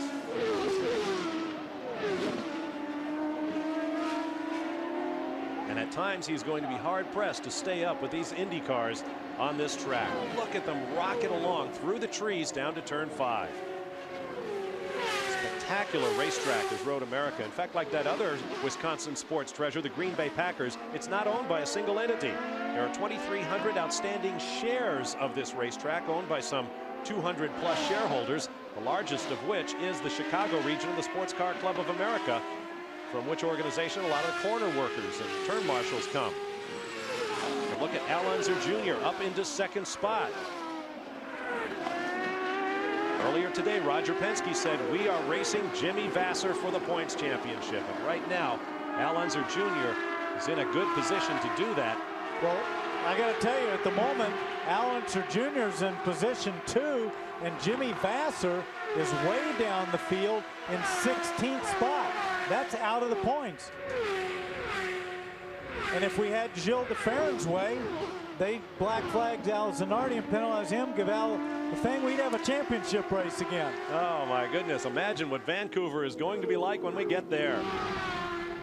Al Unser Jr. with a car he said has been very difficult to figure out on the high-speed road courses this year, but there is his progression through the field, helped by these yellow flags, no doubt, but given credit, he is racing hard for that championship. And Al Unser Jr. has finished second here, I think, quite a few times in a row. I think he's been the last couple of times in a row, he's been in second. He's finished second quite a few. He's very good around here, and he's one of those guys that can carry a car. 4 second-place finishes here at Road America for Al Unser Jr. He has yet to climb to the top step of the podium. Let's get an update on Davy Jones now. Yes, and we're with Rick Gallis, a very concerned Rick Gallis, the car owner for Davy Jones. He just came back here under his own power. He first gave you an update of what happened and then went into the medical center. How did he tell you that unfolded? Well, there was a lot of dirt and stuff. I think when Greg got off and did his deal, and then Tracy got off and threw a lot of dirt, and he got loose, and it caused him to go sideways, and then he tried to overcorrect, ended up in the sand trap, and then next thing he knew, he was upside down. And but he's fine. He just you know, he's doing just fine. Just mad at himself or mad at whatever. But it was just one of those deals. And they do have a neck brace on him. Complaining of any neck pain at all? No, I think that's just be careful, and that's we got great doctors here and great medical people, and unfortunate for us, we had a long day, so. We'll do better next week or whenever we go. Very relieved, Rick Gallis. Thank you, Rick. Bob? Thank you, Jan. You ride with Mark Blundell, presently shown in 7th spot. There's a look at the running order with 19 laps complete here at Road America, and we'll be back with more in just a moment. Stay with us. Back live at Road America. The race is still underway, but there is a full team meeting of the Pac West operation at Canada Corner. I got to tell you, these guys made contact. I couldn't believe it. And what happened, look at this. Now he comes down. That's Mark Blundell on the inside. Tries to go inside, makes contact slightly, runs a little wide. Oh, and Maurizio tried to take advantage of it and got up the inside of Ribeiro, clipped him, and ran over and hit his teammate Blundell. All because of that. Interesting, last year, Maurizio and I went out together. We made contact at turn 1 when he spun there. I don't think I want to be a teammate. Let's on board with, Ribeiro was a little slow out of the kink. Blundell dives down the inside, gets through okay, runs a little wide. Little contact, nothing big, accelerates. Oh, and there Maurizio comes into vision there where he clipped across the front of Ribeiro. He was taking advantage of both there, going slow and tight through here. Now look, Maurizio tried to dive up the inside. These guys look like they maybe made just a little, yeah, you just saw it move the front of his car, of Ribeiro's car, the second car. Maurizio tries to take advantage. Ribeiro comes back, clips him. Boy, he almost got him up on the air a little bit there. Spun him around. What a day we are having. Another incident of wheel-to-wheel contact, and that means someone goes up in the air. Here's the view from Blundell's car once again as they're beginning to climb the hill. Here comes his teammate across his bows, and bang. And Blundell had to be thinking, where did he come from? I didn't pass him. I was in front of him. I just passed Ribeiro. Unbelievable. Well, Andre Ribeiro, it appears, is also out of the race. He's standing by with Jan Bikas. Yes, and that initial contact that you saw between the Pac West machine and Andre Ribeiro, that suspension damage up on the right front turned out to be terminal. Now, it looked like you knew he was coming. You gave him room, but then it all broke loose. Yeah, Blundell did pass me. I tried to recover the position because he probably have a misgear, but I didn't see Gujamin. I didn't know Gujamin was there, so we had to touch. Now tell me, earlier, Greg Moore went off the course. We had reports you may have had contact with him. Is that the case? No. We never had contact. He probably put the car on a position that he would never pass me. It's that place of the track is a position where you have to go wide, and I didn't see him. Now, I understand he was shaking his fist at you when he had the opportunity to see you and go by. I know you guys have had contact in the past, so your view is that he tried to pass you in a place you were not taking a defensive position? No, that place is not a place to pass, definitely not. You can pass at the end of the straight on the braking, but not there. So unfortunately, he made a mistake. Now tell me, here's the big question. This race has been breaking loose ever since the green flag. People running into each other, all kinds of problems. What do you think is going on? Obviously, in this particular incident, you feel someone came in, you gave them room, there was contact, but there's a lot of very aggressive driving and people not giving each other room, it looks like. Well, the thing is, the track is very, very slippery, very, very difficult out there. So I don't think it's a problem with drivers, but it's very difficult to drive out there now. Thank you, Andre. Thank you. All right, thank you, Jan. For Mauricio Gugelmin, his 5th DNF of the year. For Mark Blundell, his 3rd, and only his 1st since the Milwaukee Oval back in June. And of the top 10 men in points, the 10 men with a shot at the PPG Cup and that $1 million bonus, 3 are now out of the race. Gilles de Ferran, Andre Ribeiro, and Greg Moore. I'll tell you, this has been a wild race. There hadn't been much rhythm going. I mean, it seems like every time the race starts to get into some form of rhythm, something happens. We get a shuffle around in the pits, and these have been pretty big accidents around here. Of course, it's such a fast track. There's so little downforce in these cars, and they're all trying to make something happen. They're trying to score those points. With that championship out there, perhaps a touch of desperation. The race continues, and we'll be back live for more from Road America. Stay with us.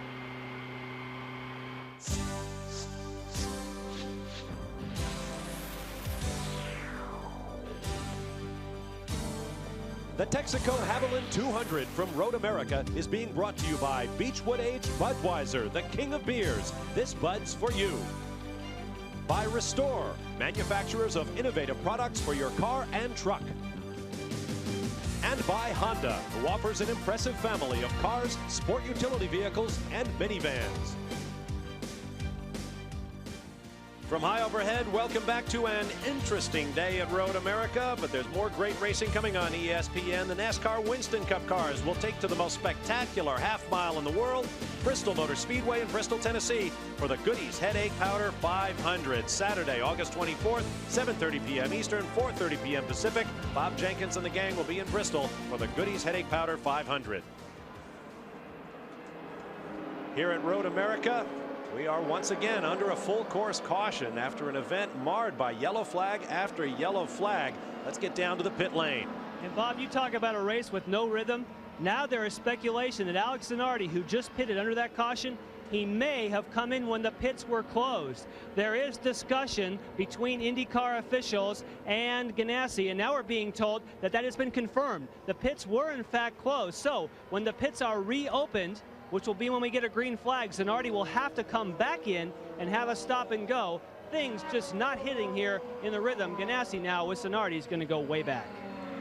All right, thank you, Jan. As you see the cars on the racetrack, the running order now, Al Unser Jr. leads the race over Christian Fittipaldi. Michael Andretti is 3rd, Robbie Gordon 4th, Adrian Fernandez 5th, followed by Stefan Johansson, Bobby Rahal, Alex Zanardi, the man we were just talking about, in 8th, Scott Pruitt 9th, Parker Johnstone rounds out the top 10. Raul Boesel, Jimmy Vasser, Brian Herta, Juan Manuel Fangio, P.J. Jones, and Max Papis are the cars all on the lead lap. 1st through 16th, Paul Tracy is in 17th, a lap down. Marty Reed.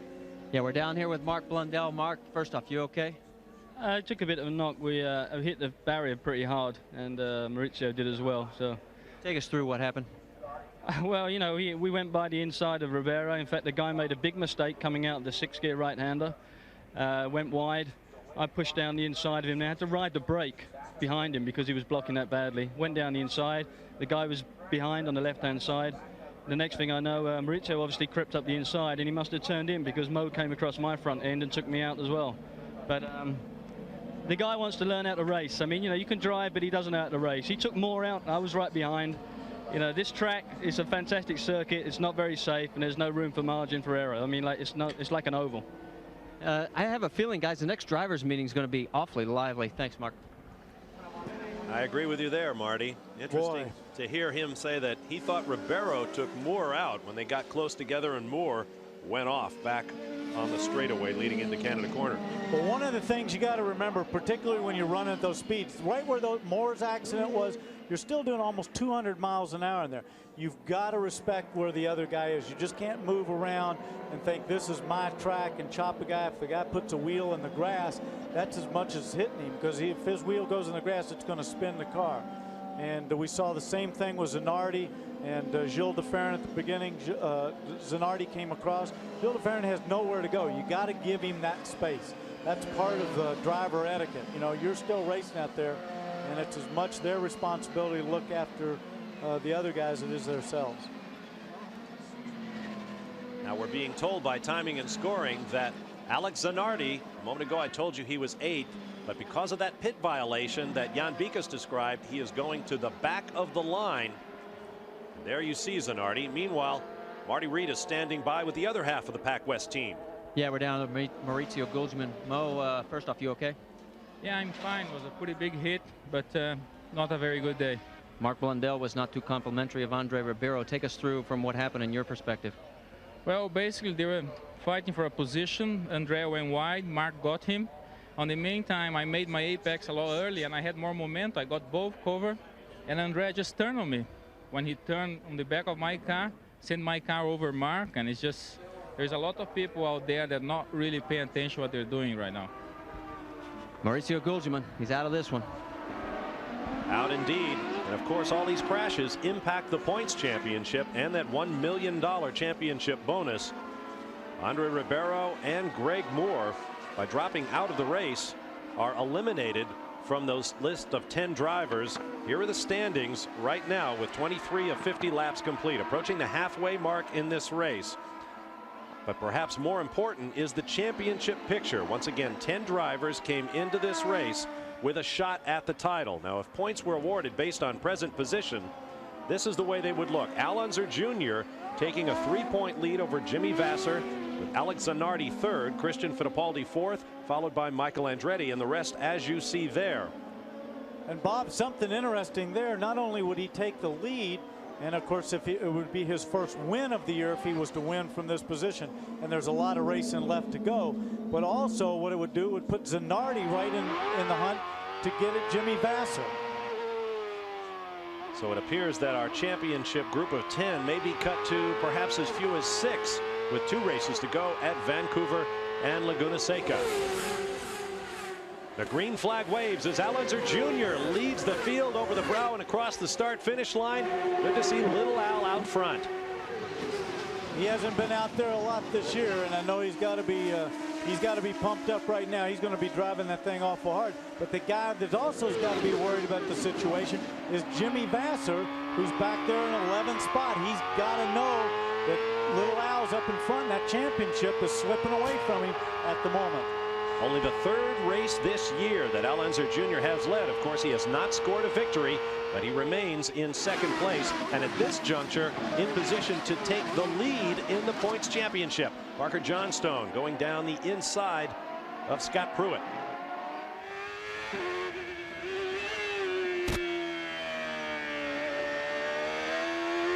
Working the throttle through turn 6. Downhill run now through Hurry Downs. And a fast right-hander, and even steeper downhill to the left-hander that leads to the carousel. Bob, we've had 3 yellows so far today, and they've been pretty long ones. That's also helped their fuel consumption.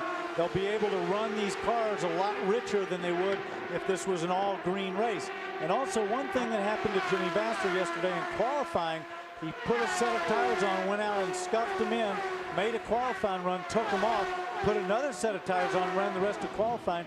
At the end of that qualifying, those tires were blistering on the rears.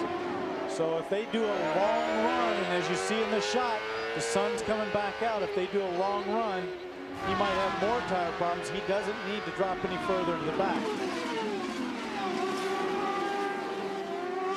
Bobby Rahal trailing Adrian Fernandez as they go up the hill. Ooh, Rahal has to juke out from behind him. Fernandez going as quickly as we might expect. They are wheel to wheel as they flash by the pits. Robbie Gordon just ahead. Bobby Rahal, of course, is going to get him there on the inside. And with that, Rahal moves into the 5th spot. Keep in mind, he has been 5th, 4th, 3rd, and 2nd. But in 14 previous races here at Road America, Bobby Rahal has yet to win. And Stefan Johansson's taking a look at getting past Fernandez as well. He is right behind his gearbox. Look, he's trying to go down the inside. Fernandez says, buddy, that's my spot.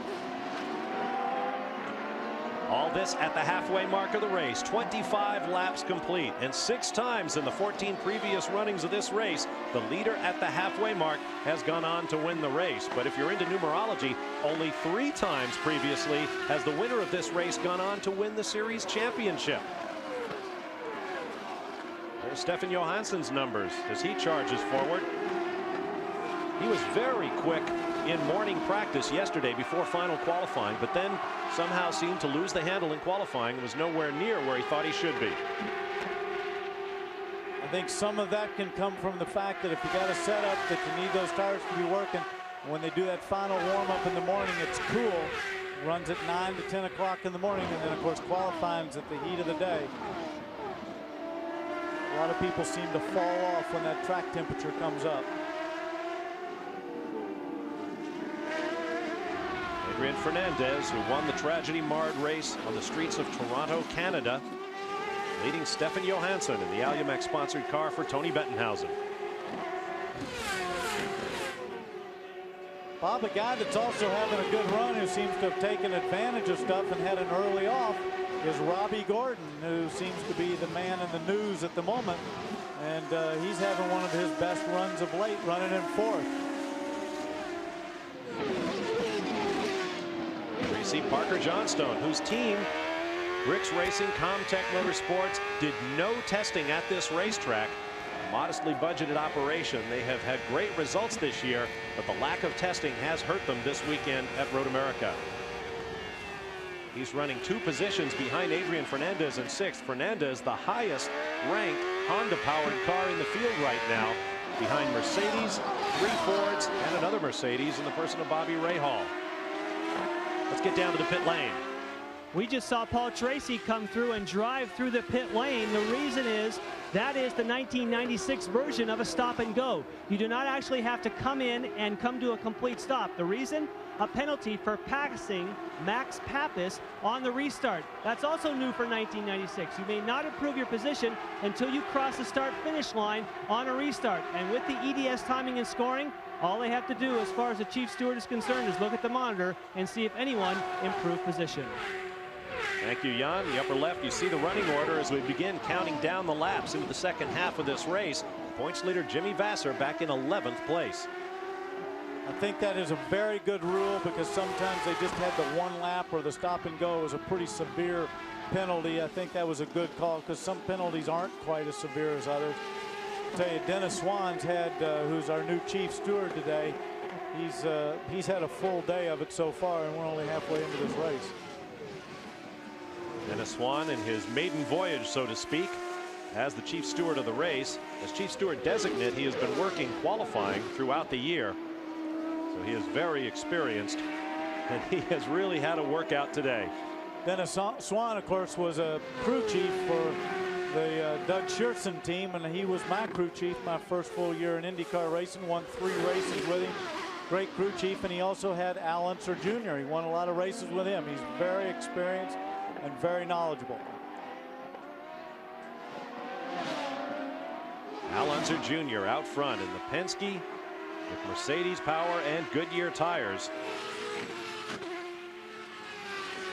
Down in the pit lane, there's more on the Davy Jones story after that huge crash under the bridge at turn 13. Here's Jan Bikas. And the really good news is not only is he almost breaking a smile, but you no longer have the neck collar. You get out checked okay in the medical center. Yeah, you know, they just want to be real cautious, and, you know, anytime that you get upside down or have an impact, they want to make sure that everything's okay.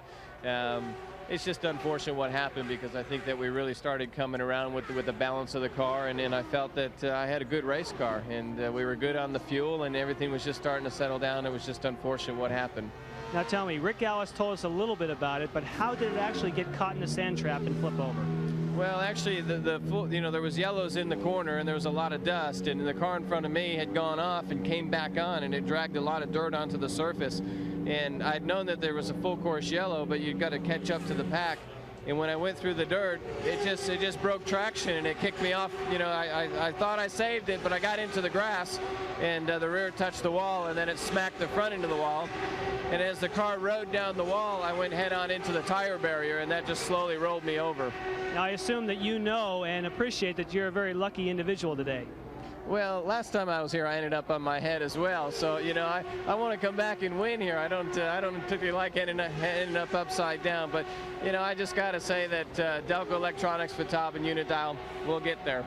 Davy Jones, thankfully, he's fine, guys. All right, thank you, Jan. I remember that crash Davy's talking about in the BMW prototype in the IMSA GTP series. Now, here's one of the All-American Racers Toyotas. That is P.J. Jones, who is parked.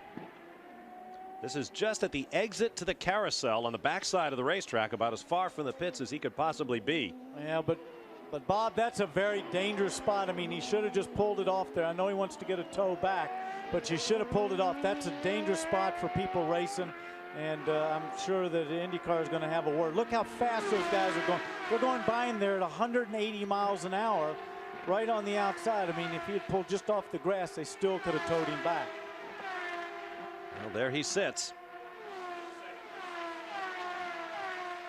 And that can't be a very comfortable feeling with those guys going by. Look at this. Michael Andretti is right behind Christian Fittipaldi for second spot. And leader Al Unser Jr. just ahead.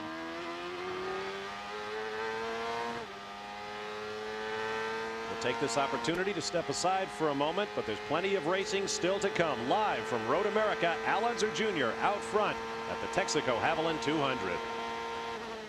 Back live at Road America, Bob Varsha, Danny Sullivan with you. You're a passenger on our Honda Helicam high above Road America. Down in the pit lane, Marty Reed and Jan Beekes covering the pit action, and there has been plenty through the first half of this 50-lap race. You see the jammed parking lots, fans almost all the way around the circuit. There are areas into which spectators are not allowed, and now we have an official estimate of the crowd, 85,000 strong, and that is a new record for this race. And you know what's interesting? We've had all this action, which we've been talking about, yet at the front of the field, we're having a great race. Al Unser Jr., Christian Fittipaldi, Michael Andretti, they're all running right there, almost nose to tail. They got a couple of car lengths between each one of them. You ride with Bobby Rahal in fourth position right now. He got around Robbie Gordon a moment ago and heads into the carousel with leader Al Unser Jr., Christian Fittipaldi, and Michael Andretti all ahead of him. Jan Beekes is standing by in the pit lane. Yes, and we're with Greg Moore, who's made his way back to his trailer, had a chance to change. Tell us your interpretation of when you and Andre got into trouble on the back straight. Well, I mean, it was pretty simple. I mean, Andre, he passed me pure and simple in the back straightaway, and a couple laps later, he got real sideways coming out of the carousel. You know, I had a good run on him going down through the kink. I did the kink flat, and I got completely beside him. And then it's a sort of a nice long turning straightaway, and instead of turning, he just put me straight in the fence about 190 miles an hour. Now, I talked to him, and his interpretation was that Greg tried to pass me in a place he wouldn't try and pass. Is that a similar place to where he passed you earlier? Well, no, it's not a similar place to where he passed me, but I mean, all weekend everyone's been running side by side through there. I mean, if you're in a slow lap, you let somebody by on that side because it's the inside for Canada corner there, and you know, he just didn't want to let me by, obviously, and he just put me straight into the fence. Now, I know after Mid-Ohio, there's a little bit of bad blood because he feels that you came in and hit him at Mid-Ohio. Do you actually feel that he did that on purpose to squeeze you across? Well, I don't know, but I mean, the guy just must be an idiot to be doing that at 190 miles an hour. It's something you don't do. I mean, you know, I talked to Mark Blundell. You know, I mean, Andre's out there on a mission today, and you know, it's too bad that things like this happen for the whole players team because maybe we're running strong. We were just following Al around, and now I look, and Junior's leading the race. So I think we could have been there. He said the track was slick. Is that correct? Is it slick offline? No, not really. I mean, it was slick where I was in the fence, but no, I mean, the track seems it's pretty good. Greg Moore, he went for a wild ride, and as you can see, big difference of opinion down here on pit road. It was ever thus. Al Unser Jr. It's been 15 races since Al Jr. has won a race. Right now, he is out front with a long way to go in Wisconsin. Welcome back to Road America in Elkhart Lake, Wisconsin, and the Texaco Haviland 200 live here on ESPN. The first of 3 races to wind up the '96 season, and they were all coming your way on ESPN. With the championship to be crowned somewhere down the road, it won't happen today. There is race leader Al Unser Jr., followed by Christian Fittipaldi and Michael Andretti, the Newman Haas teammates. Points leader Jimmy Vasser is back in 10th spot, and so if the points were to be awarded at this moment, Al Unser Jr. and Jimmy Vasser would be tied for the championship. Bob, there's a whole lot of racing left to go, but I think what's going to come up right now, when they make these pit stops, these are critical. These teams, Newman Haas and Penske, have got some of the best pit crews out there. These guys are spot on. But last time Christian Fittipaldi stopped, Michael Andretti got out in front of him. So this is going to be a critical spot. This race can be won or lost right here when they come in the pits. Across from our announce position are the Newman Haas pits, and you can see the guys huddled like a basketball team before the tip-off, and you can imagine what they're saying to one another. We have to get this absolutely right. Not only that, they know that there's an inter-team rivalry as well. Don't forget, they want to launch Michael from 3rd to 2nd, and Christian's guys want to keep him there, and they both are trying to beat Penske. And on the last pit stop, which they made together, Michael's team got him out ahead of Christian. On the backside, the sound of these engines revving to 14,000 RPM and more, rattling off the trees, is absolutely mesmerizing. You can hear it from all the way to Elkhart Lake Village, a village of about 1,000 people, which once hosted races that ran around Elkhart Lake and through the village. When the fatal accidents came at Watkins Glen, another famous sports car street race, City Fathers decided perhaps what they needed was a purpose-built. There they go. They're in the pits. We go. That's Christian right in front of them. So Christian will get in first. Michael will get there. Marty Reed is in the Newman Haas pits. Yeah, the thing that's going to be interesting is they are making absolutely no changes to Christian's car, but they may make a wing adjustment on Michael. He called in and said that he was going to, he had a push problem and he wanted to, yes, so they're putting a full turn in the left front of the wing. Now it's a race to see who's going to get out first. Jan, they're on their way. And Al Unser Jr. has all 4 tires. He's just waiting for the last bit of fuel. 14.79 seconds. Marty, what's going on down there? Michael almost got hit going out of the pits. Vasser and Pruitt, all 3 came together. It was very close. I don't think anybody touched, but it was a wild moment. Just as the Newman Haas teammates were leaving at full hammer, Scott Pruitt and another car, I didn't notice who it was, came into the pits. Michael Andretti got sideways, and people were leaping over the wall in every direction. That was Jimmy Vasser. That was the championship point leader. They all came very close. Now watch these pits. Michael gets out at 14.2, Christian 15.3. They leave essentially together. Look at that. There is Vasser. What a moment. Oh, I'm telling you, that was close. And that's a very wide pit down there. They had like almost 3 abreast through there. Oh, I wonder how Michael's heart is right now. I wonder what's being said on the radios right now. Or what Jimmy's was, because he's still fighting for that championship. Well, Michael's was the fastest of the 3 stops. Andretti, Fittipaldi, and Unser Jr. Let's take a look from Michael Andretti's onboard camera at the final moments of that pit stop. Okay, he's anxious. You can tell this. He's getting ready to go. He's going to beat Christian. There he goes. He's trying to stand out. No. Oh, and he got there. And Vasser almost collided with Christian Fittipaldi up ahead. And you know what's amazing about all that is all those pit crew guys are standing out there while all this is going on, trying to give their driver the best possible pit stop. That was close. Also down in the pit lane was Marty Reed. Guys, I was down here, and when you asked what happened and what was said on the radio, well, I asked Kathy Lauterbach, who handles all the PR for the team. She says, I don't think I can repeat that. 35 laps complete now as you ride with Michael Andretti.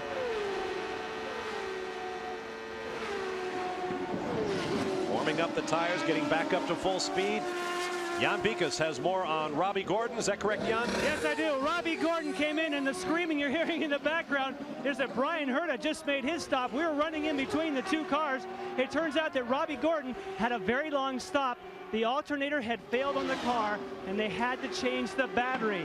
So he came in, I believe, in 4th place. Now Robbie Gordon is totally out of it.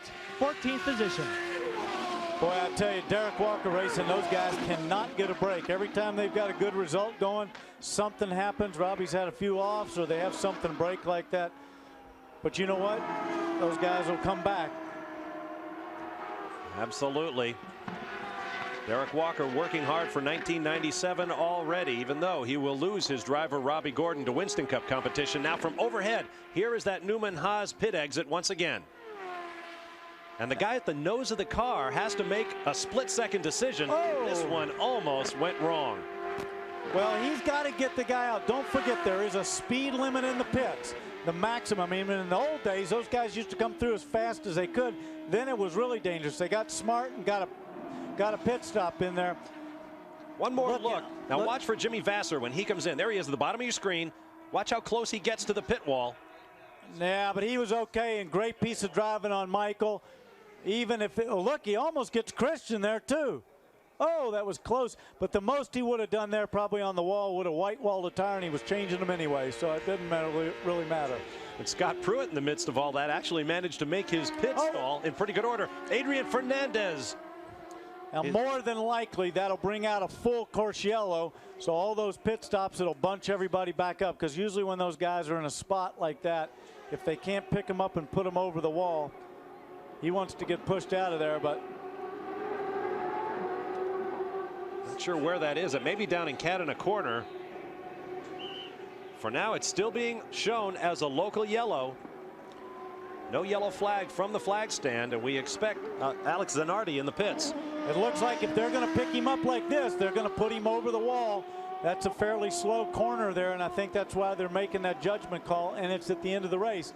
Dennis Swan told us earlier that if they could do it and keep it local, they would do that to keep the racing. He just lost it. He just spun it around going in there. That was all down to him. The track might be a little slippery there, but and look at that. One of those Gale forklifts. They have a special design so that they can pick those cars up. Interesting, Adrian Fernandez is still in the car. They're going to pick him up and put him over the fence. They call it a Dynalift. It's a special attachment for the end of the forklift. You see it being used to pick up the car at 4 different points. The Gale company, who manufactures these front-end loaders and forklifts, is actually a Wisconsin company that has been working closely with Road America. They are now also a full IndyCar contributor. I'd like to get one of those for my home. Those things they look like they'd be fun. In comes Alex Zanardi, and Jan Bikas is there. And he comes in very hot, but he still is able to stop it on the marks. Oh, I can see some blistering on the left rear tire. That tire is starting to blister. So remember, these guys started on the option tires, so they seem to be giving up a little. We got him on the watch, and he's out here in 14.46 seconds. But boy, you can tell that he lost some grip there. That left rear tire really starting to lose. Oh man, you can see it. Really lost a lot of rubber on that option Firestone compound. You called it, Danny. Blistering. Always a danger, particularly on that left side. Well, we're going to go full course yellow, so we're going to get the field all packed up again, and obviously they're going to try to get Adrian Fernandez back onto the track. This yellow flag comes with 37 laps complete, 13 remaining. We'll be back with more from Road America. Back live at Road America, the Toyota safety car back on the track to pick up leader Al Unser Jr. and the field.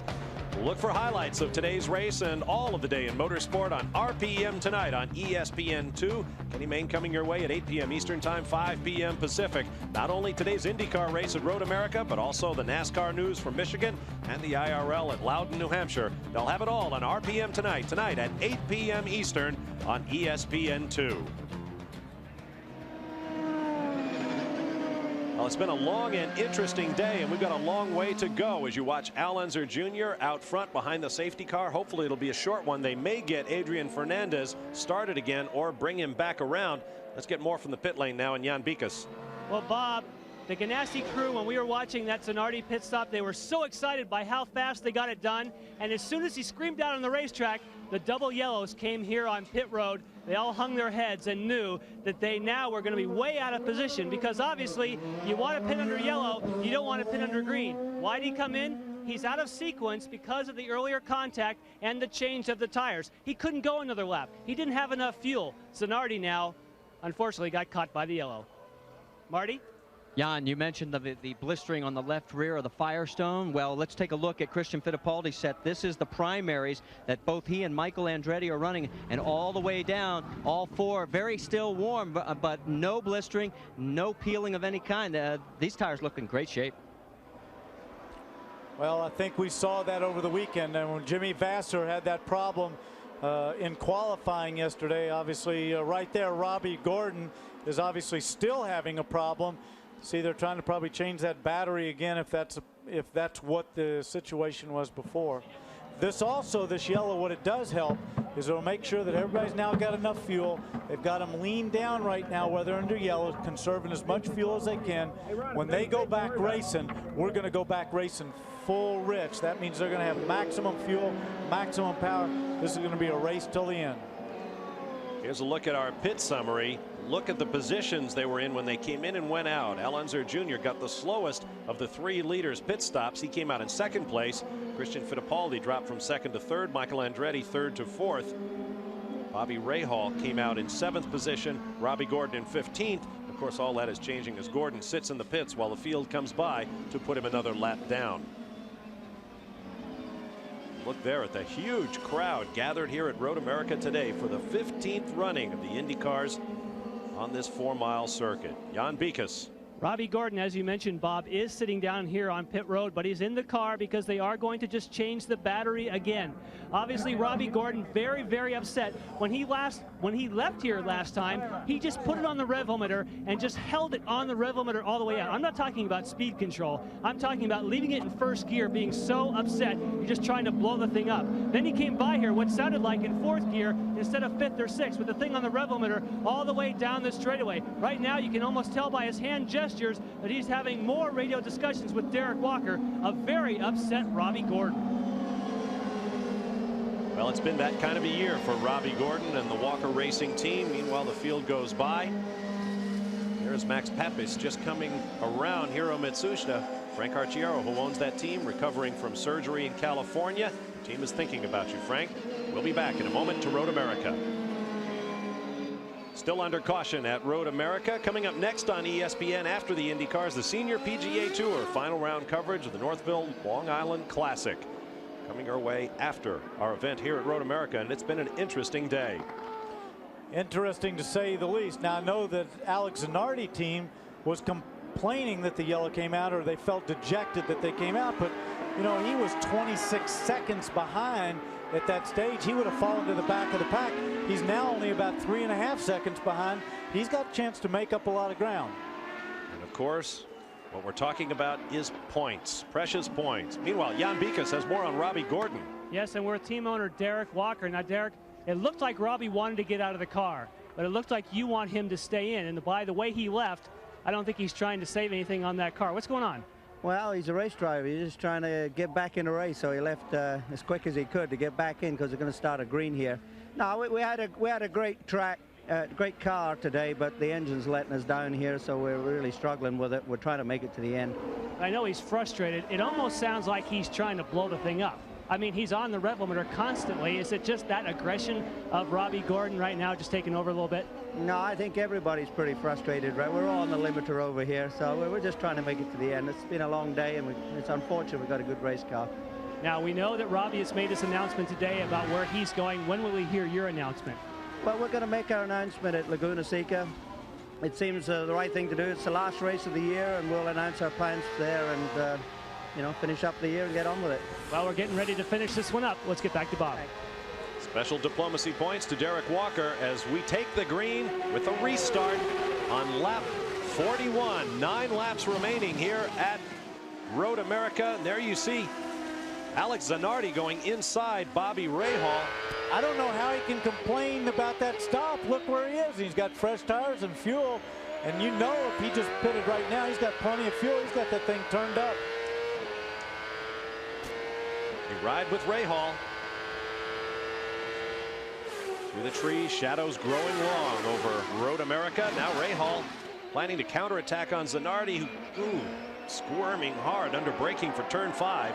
Then hard on the gas as they turn left 90 degrees and go up and over the brow of the hill. Bobby looked like he was sticking his nose in there to take a look, but that's a tough place to pass somebody, especially somebody fast. These views from high overhead are from the new Miller Eagle airplane. Innovative new way Miller Brewing is testing, giving fans aerial views of auto races and other sporting events. Look at that, a Cessna Skymaster. And a great shot of Road America. Ooh, Robbie Gordon has turned it around. That's the corner right before the carousel. He's obviously spun it. Watch this. He'll spin it around there again. Stop it. Now try to keep the engine going, and away we go. Don't be standing behind him in that gravel. But he drops the clutch and takes off into the carousel. I think Derek summarized it right. They're all on the rev limiter down there, and it is frustrating.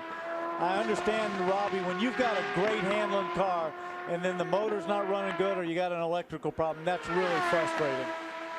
The record for yellow flags at the Texaco Havoline 200 was set 1 year ago, 6. Today we have seen 5, including some very spectacular reasons for them. So Robbie Gordon will insert himself into a whole new form of racing next year on the Winston Cup Series. He's had some experience in those full-bodied 3,400-pound cars. Look at the points if the race ended now. A tie between Jimmy Vasser and Al Unser Jr. with Christian Fittipaldi in 3rd spot and Alex Zanardi 4th. I'll tell you what, Christian Fittipaldi's been coming on strong. Listen to Robbie, he's going by there. His engine's sounding terrible there the way it's cutting out. I don't know why he wouldn't have stopped right then. Meanwhile, up front, you ride with Christian Fittipaldi in 2nd place behind Al Unser Jr. Michael Andretti 3rd in line, and they are very close together. Points leader Jimmy Vasser runs back in 9th spot. You see the cars out of the race. I'll tell you what's going through these guys' mind right there. Al Unser Jr. has not had a win in about 15 races. He needs those points, and Christian Fittipaldi has not had a win in IndyCar. So they got a little bit different agenda there, but Christian needs those points too. And he's got his teammate, Michael, right there behind him. Climbing through Thunder Valley, under the bridge where Davy Jones came to rest upside down earlier in this race. Nobody leaving Road America. 8 to go as they cross the start-finish line with Al Unser Jr. leading, looking for his first victory of 1996 and the first for the Penske team.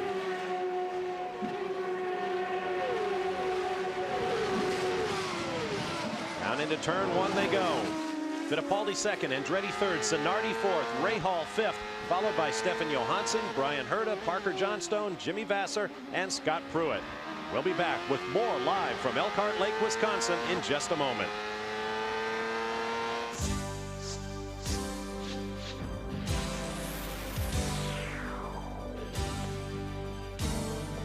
The Texaco Havoline 200 from Road America has been brought to you by Texaco Clean System 3 gasolines. Add more life to your car. Take it to the star. By Goodyear, #1 in tires. And by Toyota Motorsports. Our minds are always racing. Welcome back live to Road America. You ride with Michael Andretti. Bob Varsha working with Danny Sullivan, Jan Bikas, and standing by in the pit lane, Marty Reed. Excuse me, Marty. Let's go to Jan Bikas. All right, Bob, we're standing by with Robbie Gordon, who has finally got out of the car. I understand you wanted to get out earlier because you knew you had a terminal problem electrically. We've talked about the frustration with Derek. What's going through your mind now? You know, it's really frustrating. Walker Racing did a hell of a job. I mean, the car handled beautiful in the corners. This thing is such a pig on the straights. I mean, we can't even think about hanging in with these guys. We had a lot of speed on Ray Hall in every corner and every straightaway, just drive right on by me. It's unfortunate. We thought we could have got a victory here. Now for you, going to NASCAR, how important these last couple races? Well, I think they're very important. I think I proved again that I can run the new cars, run the new cars up at the front.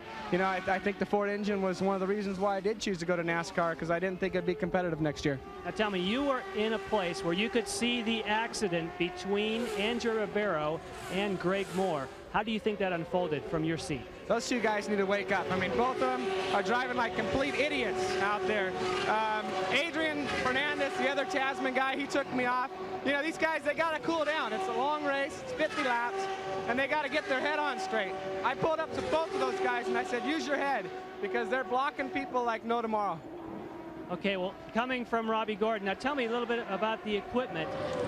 Some of the equipment today, like Michael Andretti, Christian Fittipaldi with a similar package, obviously it's a Lola, but they're doing well today. Does that surprise you? You know, I think we're okay. We got some good cornering speed here. I think they're handling real well also. Goodyear made some big improvements. They've caught Firestone definitely this weekend. You know, we're just down on the straightaways compared to the Hondas and Mercedes. Thanks, Robbie. That crackling sound you hear in the background is bridges being burned, I'm afraid. We'd like to extend our thanks to the good folks at Honda for the Honda Helicam that's been giving us great shots all year long, including these, as Al Unser Jr. and that white dot on the horizon leads the field at top speed through the carousel. He looks like he's just edging it out a little bit, but did you notice that Bobby Rahal is closing in on Michael Andretti? Now there's Raul Buezel going slowly. We had a report from one of the corners that he and Robbie Gordon touched, which led to Gordon's spin we saw earlier just at this part of the racetrack. Now Buezel is moving slowly. Barry Green's Brahma Sports team. Christian Fittipaldi has stopped. Oh, and he's getting out of the car. He is frustrated. From second place, Christian Fittipaldi walks away. Look at that. He just walks away. There is Paul Newman. Look at that. You see that? He just, he's so frustrated. Can you imagine how Christian feels right now? He had one of the best results going this year. Earlier this year, Michael Andretti, when he got by Christian to win in Detroit, said, don't you worry, Christian is going to win races.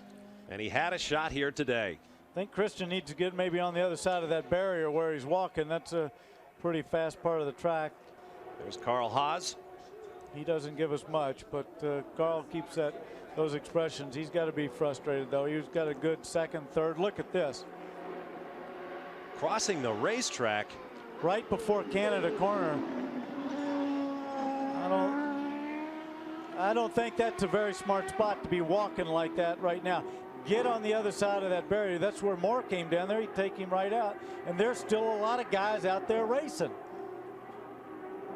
Boy, you can tell that's just frustration right there. He doesn't care. Well, in a form of motorsport I'm somewhat familiar with, Formula One, Christian Fittipaldi is about to become a lot lighter in the pocketbook after crossing an active racetrack.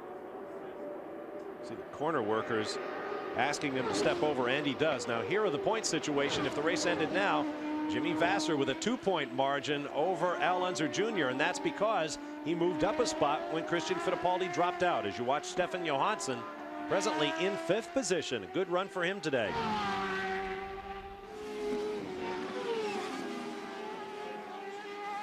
Johansson through turn 14 chasing Alex Zanardi for 4th place. We'll be back with the checkered flag coming shortly at Road America. There is Al Unser Jr. with Michael Andretti in 2nd place. Stay with us. The leaders flashing up the hill over the brow into the start-finish line. There will be 3 laps to go next time around in the foreground. Raul Buezel in the Brahma Sports Team Green machine pulls off. The car has finally expired. Al Unser Jr. flashes by in position to take his first victory of the season and jump right smack into the running for the PPG Cup once again. Don't forget, coming up next, Senior Golf from Jericho, New York. Final round coverage of the Northville Long Island Classic from Jericho, New York. Jim Kelly and Gary Koch standing by. We'll be getting to them as soon as possible after the checkered flag. As they go up the hill, let's go to Marty Reed in the pit lane. Well, according to all the data that they're able to resource back here in the pits, they now think that it was an engine that let go as far as Christian Fittipaldi. Now what they're worried about is could the same problem be affecting Michael Andretti. Right next door is Raul Buezel. They have an ignition problem. That's what put them out. There is Christian Fittipaldi, who cannot bear to look. He's looking off into the greenery that surrounds this 4-mile circuit while the racers run past him. Well, of course, the frustration that he must be feeling, not only from driving his heart out all day, leading this race, but losing those points and how that's going to affect him in the championship. All of those things combined makes a long day. You just don't like to go out that late in the race with a great result in hand. The order is Unser, Andretti, Rahal, Zanardi, and Johansson. And of course, you know who's sitting at home, I assume, watching this, is his uncle, Emerson Fittipaldi, who we wish our best to, but he's got to be happy with Al Unser Jr., his teammate, leading the race, but a little bit dejected of what happened to his nephew, Christian Fittipaldi. Well, at the beginning of the day, we wondered who would have the combination that would reign supreme at Road America. And wonder of wonders, it appears it is the somewhat unloved Penske chassis with Mercedes power and Goodyear tires. The only thing that all four of us got right was Goodyear tires, because I don't think any of us picked Little Al or the Penske chassis, and I don't know if anybody picked the Mercedes. We had a couple Fords and a couple of Hondas in there, so we were off by the package. And as we said before, I think that's one of the things that makes IndyCar racing so exciting right now, is trying to get that combination right. Al Unser Jr. has stood by and watched as his old friend and rival, Mikey Andretti, as he calls him, surpassed Little Al, first tied him and then passed him in most wins among active drivers on the PPG IndyCar World Series. Well, now Al draws a little bit closer to Mike. And you know what? These top three guys, Little Al, Michael, and Bobby Rahal, are all driving their hearts out right now. They're driving as hard as they can right now, trying to close on the guy in front of them, or Little Al keeping everybody behind them. Now there's something else to consider, and we've been talking about it if you followed our qualifying coverage on ESPN2, and that is the fact that every year but one in the 14 previous runnings of this race, the winner came from the first 5 positions. The exception being Hector Rebacki in 1982, who won from 9th position. White flag, 4 miles to go for Al Unser Jr., who started the day in 15th and has come all the way to the front. And I don't believe, the history books will have to show, I don't think anybody started this IndyCar race from that far back, and it looks like he's poised to win. Well, with this victory, if in fact he takes it, Al Unser Jr. will clinch the IndyCar Nations Cup for drivers from the United States. So that much has been decided, but there are several championships still to come. And certainly oh, we have a huge wreck. Oh, I think that's Parker Johnstone. Parker Johnstone, I don't know what happened. That is in fact Parker Johnstone. That car. 2 cars upside, I don't know what's going on. 2 cars upside down in a day. We understand there may have been contact with Scott Pruitt. Let's see if we can take another look at what happened as Al Unser Jr. continues on his way. This is on the rundown to No, that's Paul Tracy. That's Paul Tracy down the inside. Paul clips him right there at the back. Taps him. They're trying to get through. Slides it sideways. Looks pretty harmless. Whoa, and just dug in the grass. Just must have been enough of a lip there to catch it. Meanwhile, Tracy. No, Al Unser Jr. That's the race leader, has lost the engine. No. Can you believe this? Oh, no. Within sight of the checkered Just flag. coming up the hill. There's Michael Andretti. There is the Penske pits. Roger Penske cannot believe what he is seeing, and perhaps neither can Michael Andretti, who takes the checkered flag of victory. In sight of the flag. Unbelievable.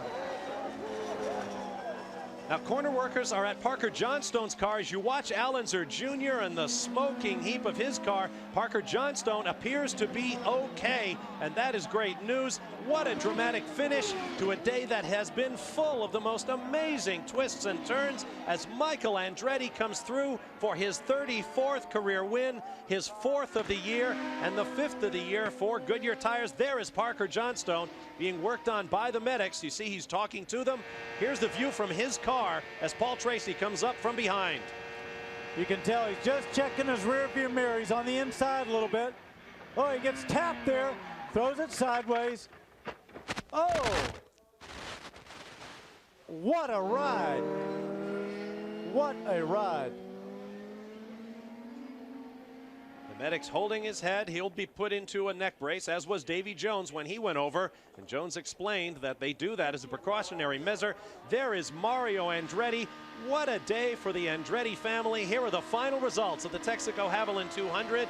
Michael Andretti with the victory, followed by Bobby Rahal and Alex Zanardi. Stefan Johansson with his best performance of the year for Bettenhausen Motorsports. Brian Herta in 5th position, and Jimmy Vasser, the points leader, in 6th spot. Scott Pruitt finishes 7th. As you look down through the rest of the results, Michael Andretti stops on the racetrack, no doubt out of fuel. Oh, he's stopping to pick up his teammate, Christian Fittipaldi, down in Canada Corner. There you see the rest of the finish positions on a day filled with attrition. And so the Drivers' Championship takes another dramatic turn. It will go on to Vancouver, British Columbia on September 1st, a race you will see here on ESPN. Then, of course, the season finale at Laguna Seca in Monterey, California. With manufacturers' titles and more still to be decided, this season is long from over. Christian Fittipaldi hitching a ride home. Here are the manufacturers' points. Honda with a 39-point lead over Ford Cosworth. It's not done yet. Let's get down to the racetrack and Marty Reed. Yeah, we made the long trip down to the other end. It's got to be heartbreaking. What happened? Well, Al said over the radio the engine let go right there in turn 12, so evidently it was catastrophic because we never saw anything on the telemetry. It's a shame. He drove a great race. We had a good car. As I said earlier, you know, you had to finish and we didn't. The guys upstairs were describing it like a shuttle launch. Well, it went off big time, but nothing we can do about that. Race over. All right, thanks, Roger. Jan? Well, Michael Andretti has made it to victory lane. He's here. He's going to take off. Michael, can you in your wildest dreams think that this race would have worked out like this? It's the wildest one we've ever seen. What did you think when you saw the smoke from Al on the last lap? I couldn't believe it. You know, I felt bad for Al because he did a good job. I don't know how. I told him in the beginning of the race that he'd be right there, and he was. But, you know, I guess I'll take it. There's been times when it's gone the other way for me. I know you've had some bad luck, but this is a really big victory. 50th victory for Newman Haas for you. You said you wanted to do it for your sponsors here today, and you did it. Yeah, that's right. You know, it's Texaco's race here, and it's another home race. So it's just unbelievable. So I'm just so happy. Now, what about the gamut of emotions? Christian Fittipaldi running great. His engine blows up, and then you give him a ride back. That's got to be tough. Yeah, I felt bad for him, too. He did a good job. You know, he just had his car set up a little bit better, and it was going to work out, but unfortunately the engine broke. Michael Andretti, he comes home with a victory. Man, what a wild race it was today, guys. Michael. Thank you. Michael Andretti has lost him that way, most notably to my booth partner Danny Sullivan back in 1990, and now he has won one that way. In the points championship, Jimmy Vasser still leads Al Unser Jr. 136 to 115. There's a long way to go this year. Vancouver is next. I'm Bob Varsha for Danny Sullivan, Marty Reed, and Jan Bikas. Thanks for being with us. Congratulations to Newman Haas and Michael Andretti. Let's go to golf now to Jericho, New York. Jim Kelly and Gary Koch.